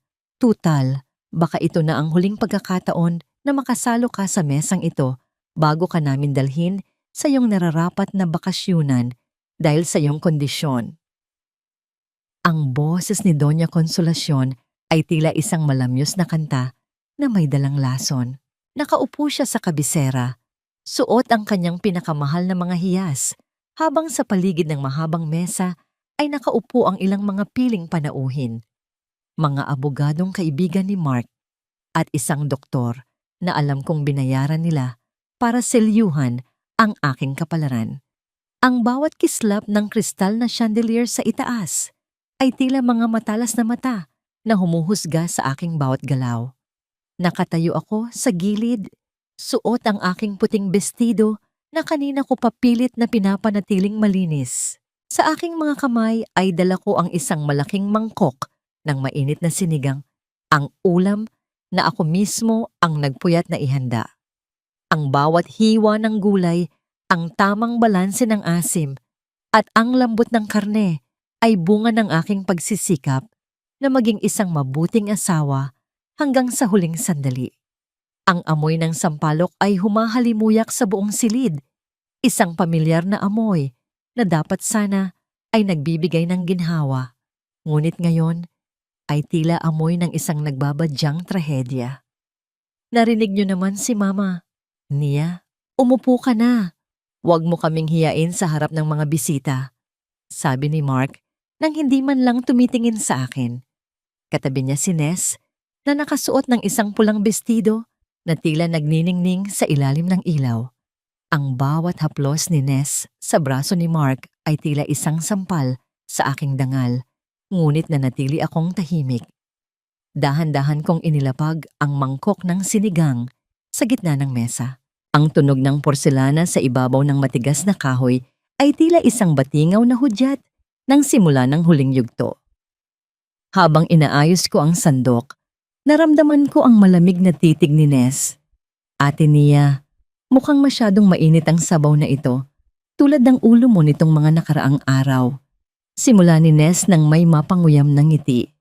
Sabi ni Marco, madalas ka na raw magsalita mag-isa at kung ano-ano ang mga nakikita mong dokumento na hindi naman totoo. Nakakatakot, di ba? Baka kailangan mo na talagang magpahinga. Narinig ko ang mahinang bulungan ng mga bisita. Ang doktor na katabi ni Doña Consolacion ay nagsimulang magsulat sa kanyang maliit na notebook. Nararamdaman ko ang bitag na unti-unting sumasara sa paligid ko. Inihanda nila ang lahat, ang mga saksi, ang doktor, at ang eksenang magpapatunay na ako ay isang baliw na asawa na dapat nang itago. Hindi ako baliw, Ness. Ang nakikita ko ay ang katotohanan na pilit ninyong itinatago sa likod ng mga pekeng ngiti na yan. Mahinahon kong sagot, ang aking boses ay hindi nayayanig. Biglang tumayo si Ness. Ang kanyang mukha ay nagkunwaring puno ng takot. Marco, tignan mo siya. Nagsisimula na naman siyang mag-ilusyon. Natatakot ako sa kanya. Sa isang mabilis at sadyang galaw, hinablot ni Ness ang gilid ng tablecloth. Ang mangkok ng mainit na sinigang ay gumulong patungo sa aking direksyon. Bago ko pa man magawang umiwas, ang mainit na likido ay tumalsik sa aking dibdib at braso. Ang hapdi ay kasing tindi ng isang liyab na dumadampi sa aking balat. Nanunuot ang init sa hibla ng aking puting bestido. Walang tunog ng pagbagsak, tanging ang malakas na pintig ng aking puso at ang marahas na paghinga ni Mark habang tumatayo siya. Nia, ano bang ginawa mo? Sinaktan mo si Ness. Sigaw ni Mark, bagaman malinaw na ako ang basang-basa at nasasaktan. Lumapit siya kay Ness at niyakap ito ng protektado. Tila ba ang babaeng hihimatayin sa takot ang tunay na biktima? Nakita niyo na, doktor? Ang boses ni Doña Consolacion ay puno ng pait. Hindi na niya kayang kontrolin ang sarili niya. Masyado na siyang mapanganib para sa aking apo. Marco, ilabas mo na ang mga papeles. Kailangan na itong matapos ngayon din. Tumingin ako sa paligid. Ang mga bisita ay nakatingin sa akin ng may awa at pandidiri. Ang puti kong bestido ay nadumihan na ng sabaw at taba. Ang aking balat ay namumula na sa paso. Ngunit sa gitna ng pisikal na sakit, naramdaman ko ang isang kakaibang katahimikan sa loob ng aking dibdib. Hindi ako gumalaw. Hindi ako umiyak. Hindi ko pinunasan ang sabaw sa aking damit. Nanatili akong nakatayo ng tuwid. Tila isang rebulto ng katarungan sa gitna ng kanilang dumi. Inilapag ni Mark ang isang makapal na dokumento sa mesa, kasunod ang isang panulat. Pirmahan mo na ito, Nia. Isuko mo na ang guardianship kay Leah at ibigay mo na ang buong kontrol ng kumpanya sa akin. Kung gagawin mo ito, tinitiyak kong dadalhin ka namin sa isang pasilidad na maayos. Kung hindi, ipapakulong kita sa salang attempted murder sa sarili mong biyenan at pananakit kay Ness. Isang mapait na tawa ang dahan-dahang kumawala sa aking mga labi. Ang tawang iyon ay tila isang malamig na hangin na nagpatahimik sa buong silid. Maging si Mark ay napaatras nang makita ang ningning sa aking mga mata. Tapos na ba ang inyong palabas? Tanong ko. Ang boses ko ay tila bakal na hinihila sa semento. 7 taon ninyo akong ginawang katulong. 7 taon ninyo akong ninakawan ng pera at dangal. At ngayon, pati ang katinuan ko ay gusto ninyong nakawin para lang makuha ang aking anak? Pirmahan mo na! Bulyaw ni Mark, sabay hampas sa mesa.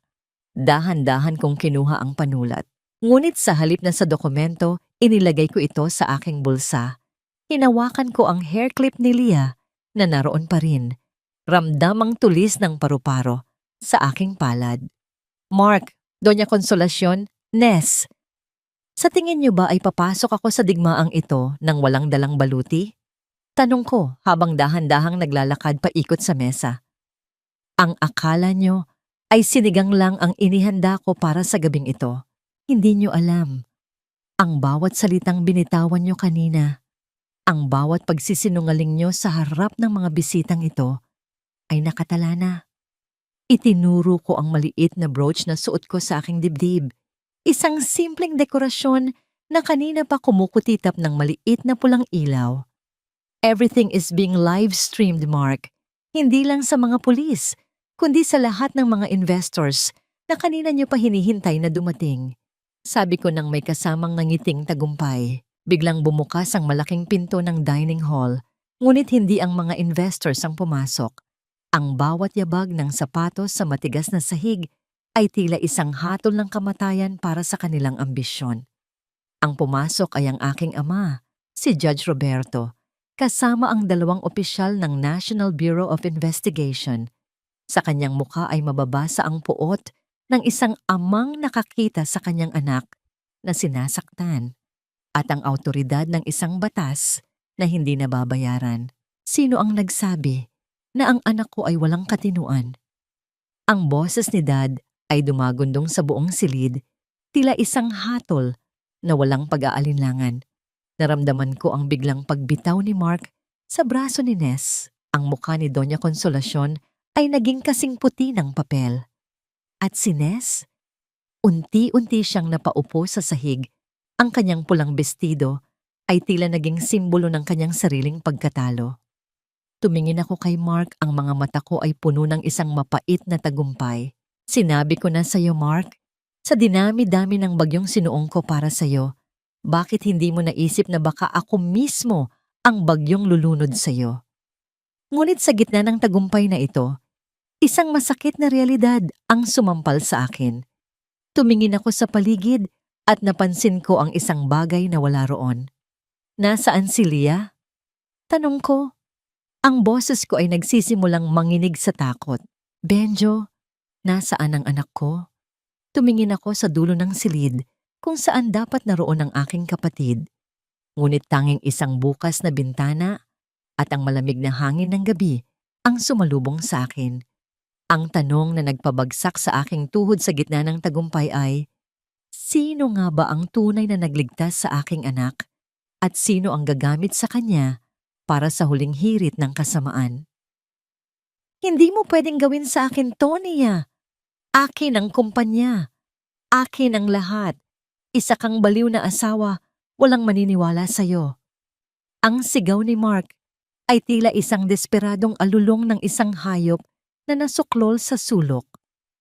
Habang pinipigilan siya ng 2 opisyal ng NBE, ang kanyang mamahaling suit na kanina ay maayos ay gusot-gusot na ngayon.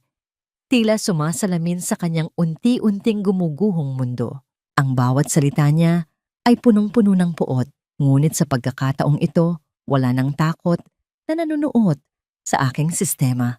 Nakatayo ako sa gitna ng silid.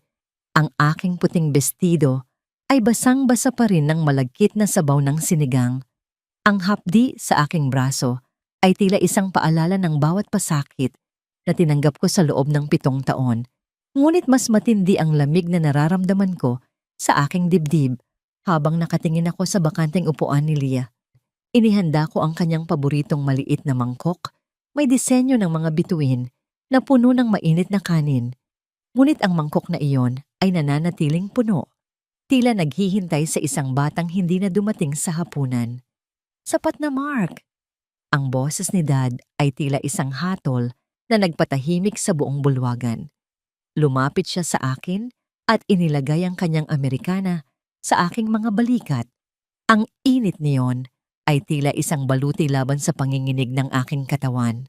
Ang bawat pirma na ginaya mo, ang bawat sentimong ninakaw mo mula sa trust fund ng anak ko, at ang pananakit na ginawa mo sa kanya ngayong gabi. Lahat ng iyon ay sapat na para mabulok ka sa loob ng rehas. Marco, anak, tulungan mo ako. Ang puso ko. Sigaw ni Doña Consolacion habang humahawak sa kanyang dibdib. Nagkukunwaring hihimatayin sa sofa. Ngunit ang doktor na kanina ay kasabot nila ay hindi na makatingin sa kanya dahil alam niyang ang lisensya niya ang nakataya sa bawat maling salitang binitawan niya tungkol sa aking katinuan. Tumingin ako kay Ness na ngayon ay nakaluhod sa sahig, umiiyak habang sinusubukang abutin ang kamay ni Mark. Hindi ko alam, Marco. Sabi mo sa akin legal ang lahat. Sabi mo sa akin wala nang pag-aari si Nia. Isang mapait na ngiti ang sumilay sa aking mga labi. Ang akala nyo ay nakuha nyo ang lahat, Ness. Pero ang totoo, ang kumpanyang ipinagmamalaki nyo ay isang guhong gusali na lang. Ang lahat ng kliyente, ang lahat ng pondo, at ang lahat ng kredibilidad ay nailipat ko na sa ilalim ng pangalan ni Leah. ang anak na balak ninyong itakwil at itago.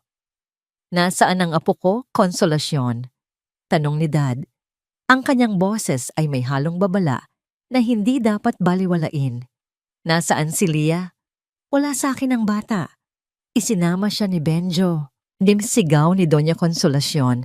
Ang kanyang maskara ng pagiging isang donya ay tuluyan ng natuklap. Inilalabas ang isang matandang puno ng takot. Sabi ni Benjo, itatago niya ang bata para hindi mo makuha niya. Sabi niya, may utang siya kay Mark. Naramdaman ko ang biglang pag-ikot ng aking paligid. Si Benjo, ang kapatid ko, ang akala ko ay kakampi ko siya base sa kanyang mensahe kagabi. Pero paano kung ang mensaheng iyon ay isa lamang pain para mapanatili akong kalmado habang itinatakas nila ang aking anak? Mabilis akong tumakbo patungo sa kwarto ni Lia sa tabi ng kusina. Pagbukas ko ng pinto, ang amoy ng amag ay sinalubong ako. Kasama ang nakakangilong katahimikan. Ang kanyang maliit na unan ay maayos na nakalagay, ngunit wala ang kanyang paboritong manika. Wala ang kanyang maliit na bag. Benjo, Lia! Isinigaw ko ang kanilang mga pangalan hanggang sa mamalat ang aking boses, ngunit tanging ang huni ng mga kuliglig sa labas at ang malakas na pagtulo ng ulan sa bubong ang sumagot sa akin. Naramdaman ko ang pagbagsak ng aking mga tuhod sa malamig na semento. Sa kabila ng tagumpay na ito, sa kabila ng pagkakaposas kay Mark at ang pagbagsak ng kanilang imperyo, nasaan ang katarungan para sa yakap ng aking anak? Kung mawawala si Lia, ang lahat ng perang nabawi ko, ang lahat ng kumpanyang naitayo ko muli, ay mawawala ng saysay. Nia, tumayo ka riyan, sabi ni Dad habang tinutulungan akong tumayo. Nakadeploy na ang mga pulis, hahanapin natin sila. Habang inalalayan ako ni Dad palabas ng bahay na naging bilangguan ko sa loob ng 7 taon, nakita ko si Mark na isinasakay sa sasakyan ng pulis. Ang kanyang mga mata ay puno ng galit, isang huling hirit ng isang talunang hari. Hinding-hindi mo siya mahahanap niya. Bulyaw niya bago isara ang pinto ng sasakyan. Kasama niya ang kapatid mo at alam mo kung gaano kadesperado si Benjo sa pera. Nang marinig ko ang tunog ng sirena na unti-unting lumalayo, naramdaman ko ang isang matalim na sakit sa aking bulsa. Ang cellphone ko ay nag-vibrate. Isang video message mula sa isang hindi kilalang numero. Nanginginig ang aking mga daliri habang binubuksan ko ang video. Doon, nakita ko si Lia na natutulog sa loob ng isang madilim na sasakyan. Suot pa rin ang kanyang paboritong pink na jacket. At sa tabi niya ang mukha ni Benjo, pawisan at puno ng kaba. Ate Nia, hindi ko alam kung saan tayo pupunta. Hinahabol kami ng mga tauhan ni Mark. Akala nila ay itatago ko si Lia para sa kanila. Pero hindi ko kaya, ate. Patawarin mo ako sa lahat ng nagawa ko. Susubukan kong dalhin siya sa lumang rest house natin sa Antipolo. Pero bilisan mo. May sumusunod sa amin na hindi ko kilala. Ang video ay natapos sa isang malakas na tunog ng pagpreno at ang biglang pagdilim ng screen. Antipolo. Bulong ko habang ang aking puso ay tila gustong kumawala sa aking dibdib. Dad, kailangan nating pumunta sa Antipolo ngayon din. Sa gitna ng malakas na ulan, habang ang kidlat ay gumuguhit sa madilim na langit, naramdaman ko ang isang kakaibang koneksyon sa aking anak. Hinawakan ko ang hair clip sa aking palad. Ramdam ang tulis nito na tila isang kompas na tumuturo sa direksyon ng aking buhay. Sa dinami-dami ng bagyong sinuong ko para sa katarungan, hindi ko akalaing ang pinakamalaking laban ay hindi sa loob ng korte o sa loob ng boardroom, kundi sa isang madilim na kalsada patungo sa huling santuwaryo ng aking pamilya. Isang tanong ang nananatiling umaalingaw-ngaw sa bawat patak ng ulan sa salamin ng sasakyan habang humaharurot kami patungo sa Antipolo. Sapat na kaya ang aking pagmamahal para mahila ang aking anak mula sa bangin ng kasakiman ng aking sariling dugo? O huli na ang lahat para sa isang inang ngayon pa lang natutong lumaban? Ang bawat patak ng ulan sa salamin ng sasakyan ay tila mga luhang nagmamadaling tumakas tulad ng nararamdaman ko sa mga sandaling ito. Humaharurot kami ni Dad patungo sa Antipolo. Ang ugong ng makina ay nakikipagpaligsahan sa dagundong ng kulog sa itaas. Hawak ko ng mahigpit ang aking cellphone, ang screen ay basa ng aking pawis at ang aking mga daliri ay nanginginig sa bawat segundong lumilipas. Dad, bilisan niyo pa po. Hindi ko mapapatawad ang sarili ko kapag may nangyaring masama kay Leah. Bulong ko. Ang aking boses ay lunod sa takot. Kumapit ka, Nia. Malapit na tayo. Sagot ni Dad. Ang kanyang mga kamay ay matatag sa manibela. Ang kanyang mukha ay seryoso at puno ng determinasyon habang binabagtas namin ang madilim at palikong daan ng sumulong highway. Hindi ko mapigilang isipin ang hitsura ni Mark at ni Ness kanina habang kinakaladkad sila ng mga awtoridad. Ang kastilyong buhangin na binuo nila sa ibabaw ng aking mga sakripisyo ay tuluyan ng gumuho. Ang mga bank accounts na akala nila ay puno ng ninakaw nilang pera ay naging mga hungkag na numero na lamang. Ang mga alahas ni Ness na ipinagmamalaki niya ay sasamsamin bilang bahagi ng ebidensya ng Luwadao Taichin. Ang bawat kasinungalingan nila ay naging batong bumagsak sa kanilang sariling mga ulo. Ngunit ang lahat ng tagumpay na yon ay tila naging abo sa aking panlasa dahil wala sa aking tabi ang aking anak. Ate Nia, kung naririnig mo to, nandito na kami sa lumang rest house. May mga lalaking nakasunod sa amin. Hindi ko alam kung sino sila, pero may mga dala silang armas. Ate, natatakot ako para kay Leah. Ang boses ni Benjo sa huling voice message na ipinadala niya ay puno ng pagsisisi. Naramdaman ko ang mabilis na pag-akyat ng dugo sa aking ulo. Ang rest house sa Antipolo ay ang tanging lugar na itinuring kong santuwaryo noong bata pa kami. Doon kami nagtatago ni Benjo kapag nag-aaway ang aming mga magulang. Hindi ko akalaing doon din magaganap ang pinakamadilim na kabanata ng aming buhay. Pagdating namin sa gate ng rest house, sinalubong kami ng isang nakakangilong katahimikan. Ang puting gate ay nakabukas ng bahagya at ang mga damo sa paligid ay tila nagluluksa sa ilalim ng ulan. Nakita ko ang sasakyan ni Benjo na nakaparada ng tabingi sa tapat ng pintuan. Ang mga ilaw nito ay nakabukas pa rin at ang pinto sa gilid ng driver ay wasak. Leah, Benjo! Isinigaw ko ang kanilang mga pangalan habang tumatakbo ako palabas ng sasakyan. Hindi alintana ang putik na tumatalsik sa aking puting bestido. Ang lamig ng ulan ay nanunuot sa aking buto, ngunit ang init ng aking kaba ang nangingibabaw. Pumasok kami sa loob ng bahay.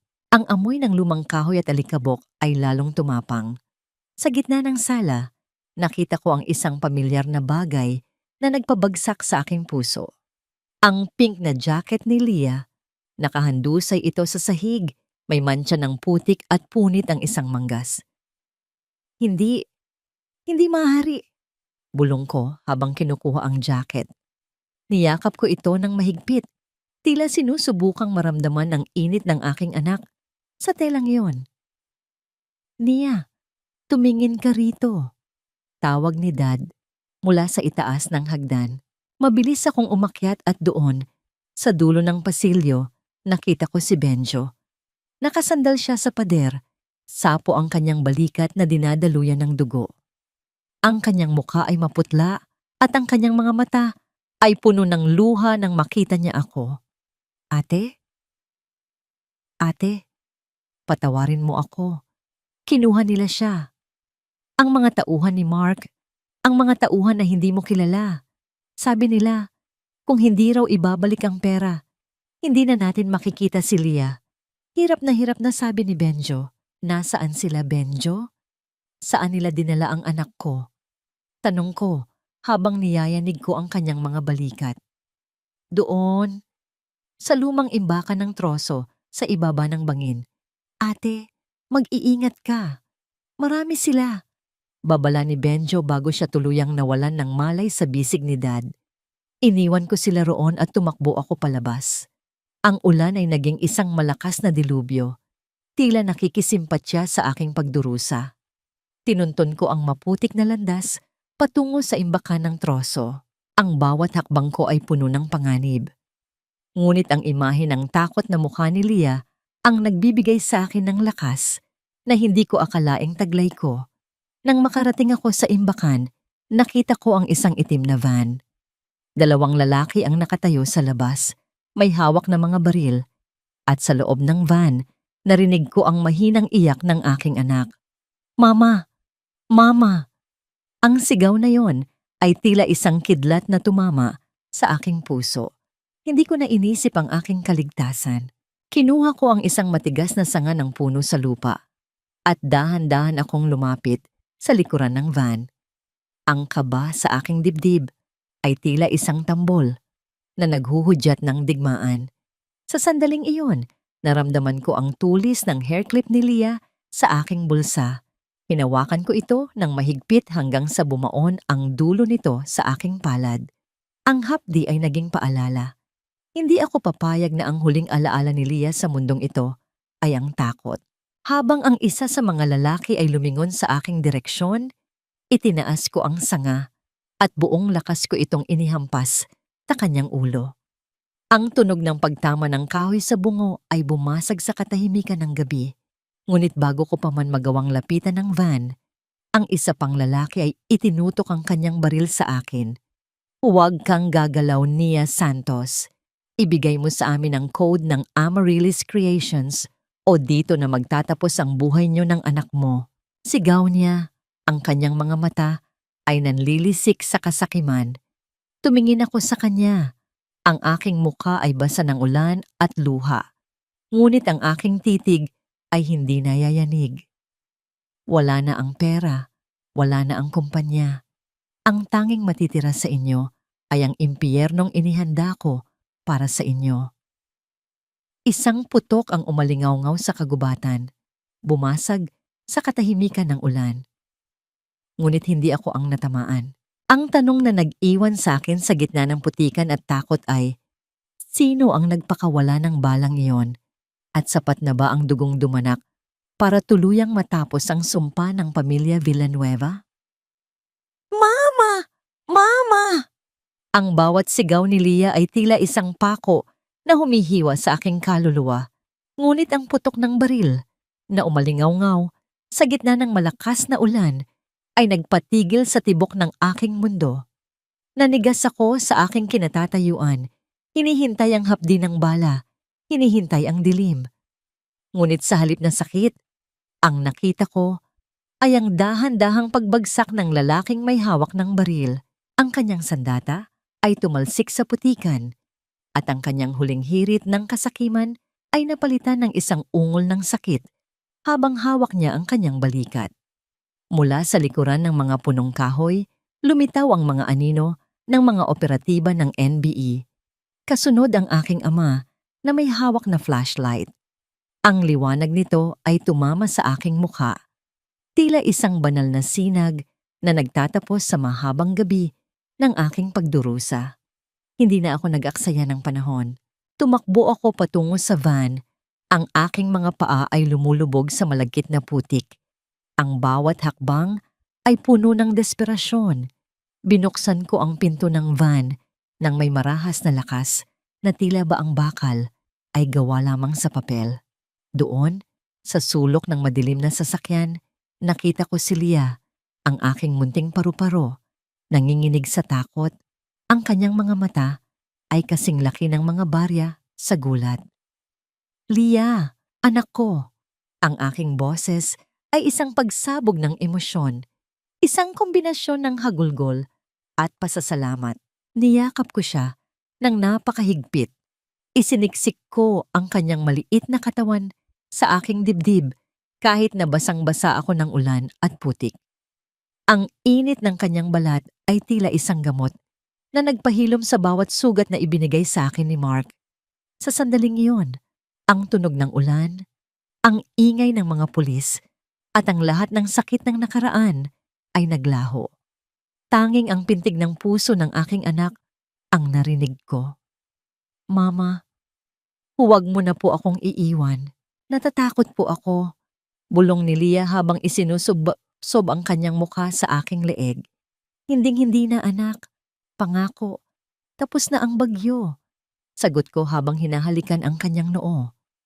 6 na buwan ang mabilis na lumipas. Nakatayo ako sa harap ng isang malaking glass wall sa aking bagong opisina sa Makati. Ang sikat ng araw ay banayad na humahalik sa aking balat. Isang malaking kataliwasan sa madilim at maulan na gabi sa Antipolo. Sa pintuan ng aking opisina, nakasulat sa gintong mga titik ang pangalan ng aking bagong simula. Amaryllis Creations. Ang saffron designs ay wala na. Tulad ng apelyidong Villanueva, na pilit kong binura sa aking pagkakakilanlan. Ang bawat disenyo ng alahas na inilalabas namin ngayon ay simbolo ng kalakasan ng isang babae. Mga disenyong hindi nabubali. Mga disenyong nagniningning sa kabila ng dumi ng nakaraan. Ma'am Nia, narito na po ang huling ulat mula sa korte. Ang boses ng aking bagong sekretarya ang bumasag sa aking pagmumuni-muni.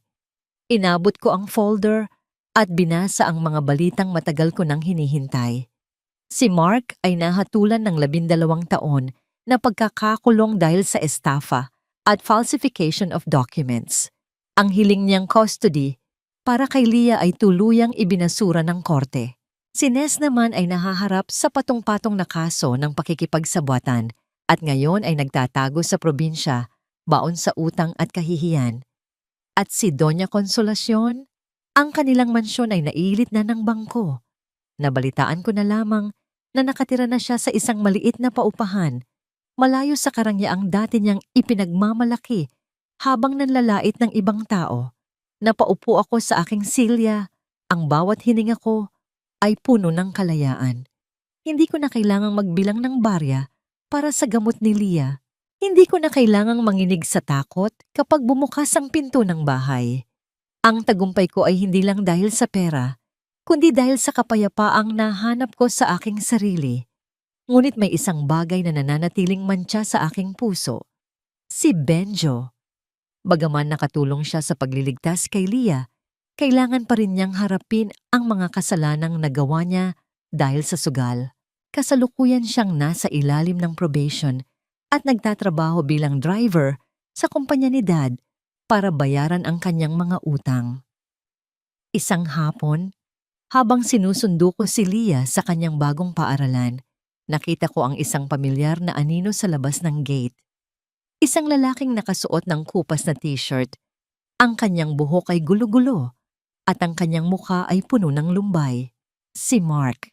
Hindi ko alam kung paano siya nakalabas ng pansamantala. Marahil ay para sa isang hearing, ngunit ang makita siyang ganito, hina at wasak, ay hindi nagbigay sa akin ng saya. Nagbigay ito sa akin ng katahimikan. Tiningnan niya ako mula sa malayo. Walang galit sa kanyang mga mata, tanging isang malalim na pagsisisi na huli na para itama. Ngunit bago pa man siya makalapit, naramdaman ko ang pagtakbo ni Leah patungo sa akin. Mama, tignan mo ang drawing ko. Star po yan para sa'yo. Masayang sigaw ni Leah habang iwinawagayway ang isang pirasong papel. Niyakap ko siya at hinalikan sa pisngi. Hindi ko na lumingon muli kay Mark. Ang aking mundo ay nasa aking mga bisig na at ang nakaraan ay isa na lamang malabong anino sa likuran. Pagsapit ng gabi, habang pinagmamasdan ko si Leah na may himbing na natutulog sa kanyang malaki at komportableng kwarto, kinuha ko ang hair clip na may disenyong paru-paro. Ang kulay rosas nitong pintura ay medyo kupas na. May bakas pa ng putik mula sa Antipolo na hindi ko na tinanggal. Ito ang aking medalya. Ito ang paalala na ang isang martir ay pwedeng maging isang mandirigma. Sa wakas anak, malaya na tayo. Bulong ko sa hangin. Ngunit bago ko tuluyang patayin ang ilaw, tumunog ang aking cellphone. Isang tawag mula sa isang hindi kilalang numero sa ibang bansa. Nang sagutin ko ito, tanging mabigat na paghinga ang narinig ko sa kabilang linya, kasunod ang isang pamilyar na boses na matagal ko nang hindi naririnig. Nia, hindi pa tapos ang lahat. Akala mo ba ay ganoon lang kadali iyon? Nia, hindi pa tapos ang lahat. Akala mo ba ay ganoon lang kadali iyon? Ang boses sa kabilang linya ay tila isang kalawangin na kutsilyong pilit na hinihiwa ang aking katahimikan. Kilala ko ang tinig na iyon, kay Ness. Pero wala na ang dati nitong tamis at kagaslawan. Ngayon, ang boses niya ay basag, puno ng desperasyon, at tila nanggagaling sa isang malalim na hukay ng pait. Hindi ako sumagot agad. Hinigpitan ko ang hawak sa aking cellphone habang pinagmamasdan ko ang mahimbing na pagtulog ni Leah. Ang marahang pagtaas at pagbaba ng kanyang dibdib ay ang tanging angkla ko sa realidad. Sa labas, ang mga ilaw ng Makati ay nagniningning na parang mga hiyas, isang mundong binuo ko muli mula sa mga durog na pangarap. Ness, mahinahon kong tugon, ang aking tinig ay kasing lamig ng marmol. Wala ka nang matatanggap sa akin. Ang lahat ng ninakaw niyo ay nabawi ko na. Ang kumpanya, ang dangal, at ang anak ko. Ano pa ang gusto mong patunayan? Nasa akin ang huling alas niya. Ang mga dokumentong magpapatunay na ang tatay mo, ang kagalang-galang na si Judge Roberto, ay may kinalaman sa maanumalyang transaksyon ng kumpanya mo dati. Kapag inilabas ko ito, kasama kang babagsak. Ang kanyang tawa ay tuyot at nakakangilo. Naramdaman ko ang isang maliit na kaba, ngunit agad itong napalitan ng isang mapait na pangingiti. Alam ko ang tinutukoy niya. Iyon ang mga dokumentong sadyang itinanim ni Mark para gawing panangga kung sakaling mabisto sila. Ngunit hindi nila alam. Iyon ang unang bagay na nilinis ni Dad bago pa man kami kumilos. Gawin mo ang gusto mo, Ness. Pero bago mo gawin iyon, lumingon ka muna sa paligid mo. Sabi ko, bago ko tuluyang pinatay ang tawag. Kinabukasan, hindi ko hinayaang lamunin ako ng takot. Sa halip, pinuntahan ko ang huling lugar kung saan ko inaasahang makikita ang mga multo ng aking nakaraan. Hindi sa kulungan ni Mark, kundi sa isang maliit at madilim na paupahan sa dulo ng isang masikip na eskinita sa Caloocan. Doon ko natagpuan ang kaibahan ng langit at impyerno. Ang amoy ng kanal at basurang bulok ay nanunuot sa hangin. Sa isang sulok, nakita ko si Doña Consolacion. Ang babaeng dati ay hindi tumatapak sa lupa kung walang mamahaling sapato. Ngayon ay nakaupo sa isang plastik na upuan, naglalaban ng sarili niyang mga damit sa isang batya. Ang kanyang mga kamay, na dati ay puno ng brilyante, ay kulubot na at namumuti dahil sa sabon. Nang makita niya ako, ang kanyang mga mata ay nanlaki sa hiya.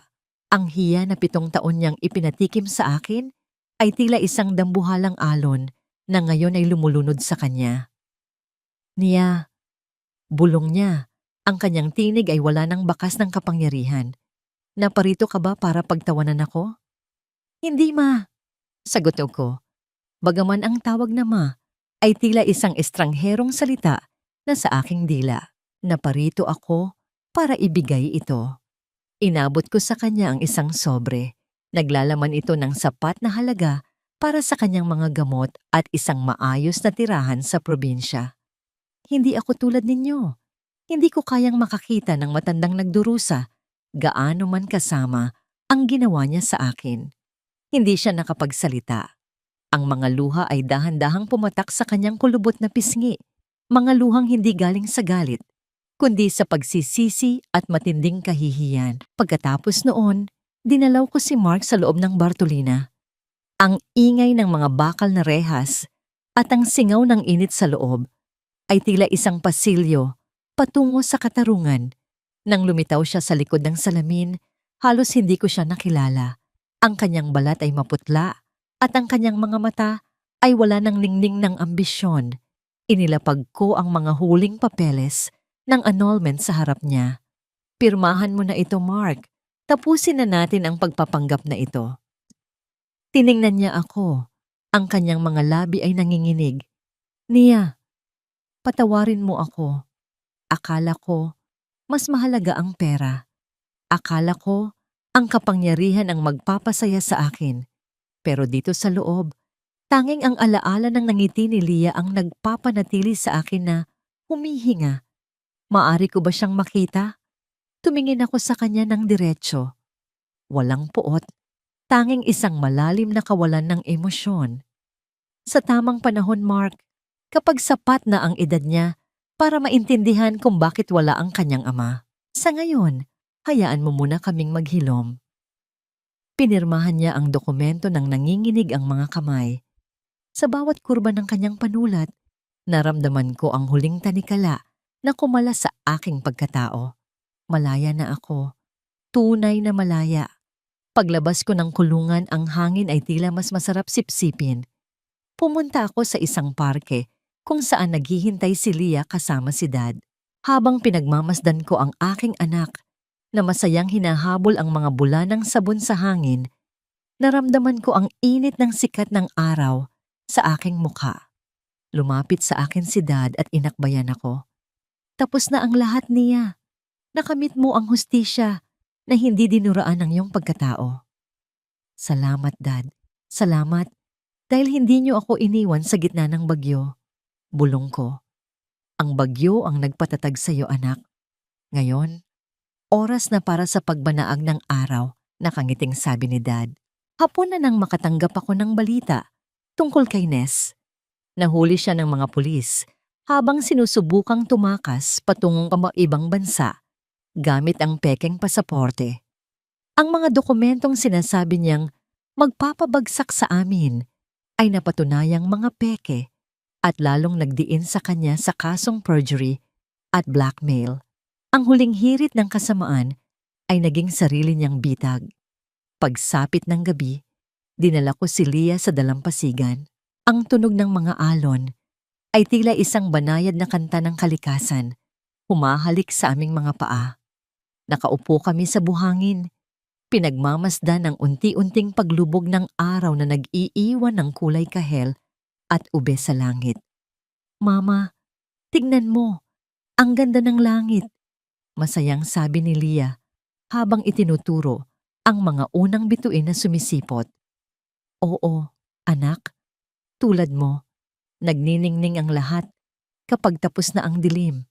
Sabi ko habang hinihimas ang kanyang buhok. Sa sandaling iyon, naramdaman ko ang ganap na pagpatawad. Hindi para sa kanila, kundi para sa aking sarili. Pinatawad ko ang aking sarili sa pagiging marupok noon.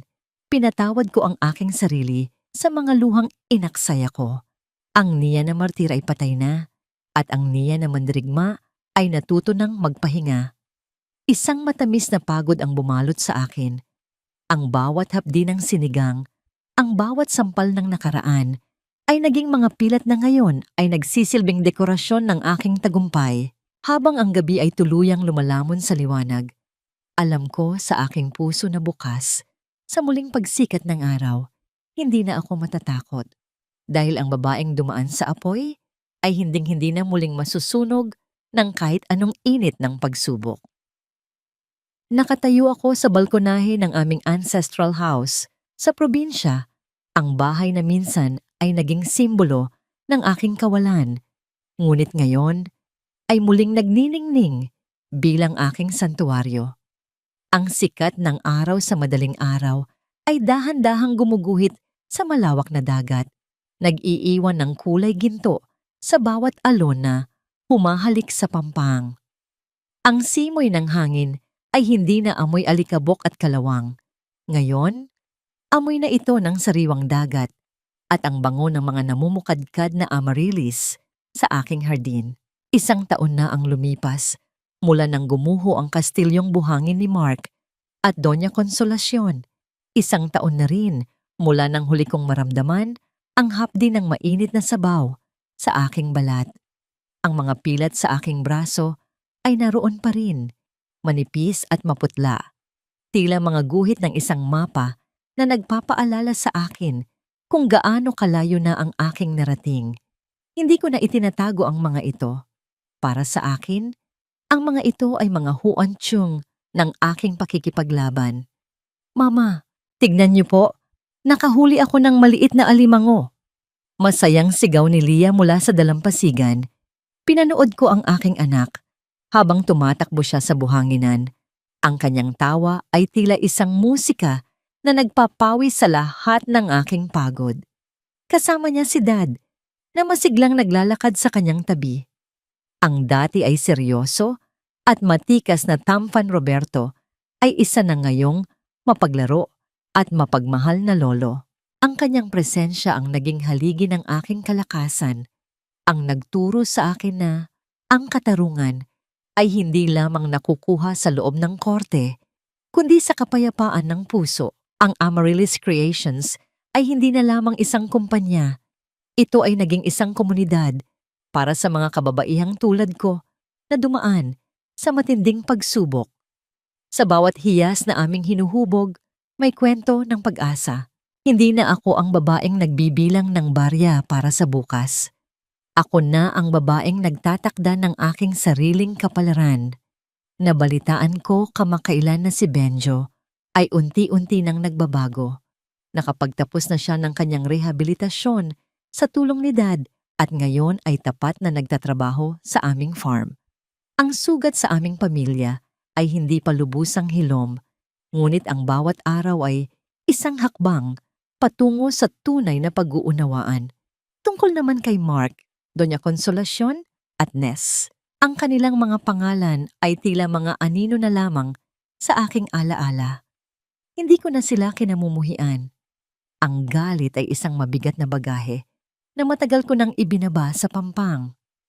Ang kanilang sinapit, ang kahihiyan, ang pagkawala ng yaman, at ang kalungkutan ay ang karma na sila mismo ang nagtanim.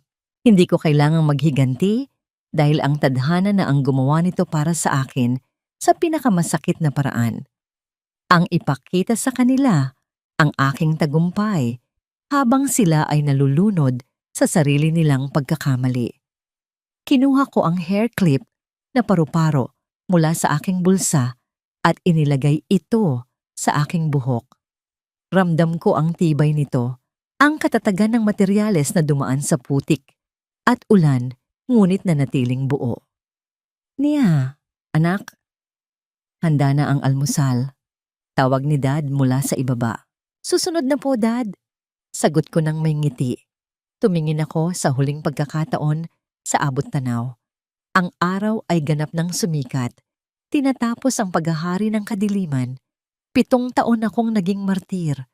7 taon akong naging anino. Pero sa gabing ibinuhos nila sa akin ang lahat ng kanilang puot, hindi nila alam na dinidiligan lamang nila ang binhi ng aking pagbangon. Hindi na ako ang babaeng natatakot sa ngayon. Alam ko na matapos ang bawat unos, ang tanging mananatili ay ang mga pusong marunong magmahal sa sarili bago magmahal ng iba. Ako si Nia at ito ang aking pagsilang mula sa mga abo. Isang inang nagwagi, isang babaeng malaya, at isang kaluluwang nahanap ang kanyang tunay na tahanan sa gitna ng payapang dalampasigan. Ang huling alon ay dahan-dahang umatras sa pampang, tila nagpapaalam sa lahat ng pait ng kahapon. Ang bukas ay hindi na isang katanungan. Ito ay isang pangako.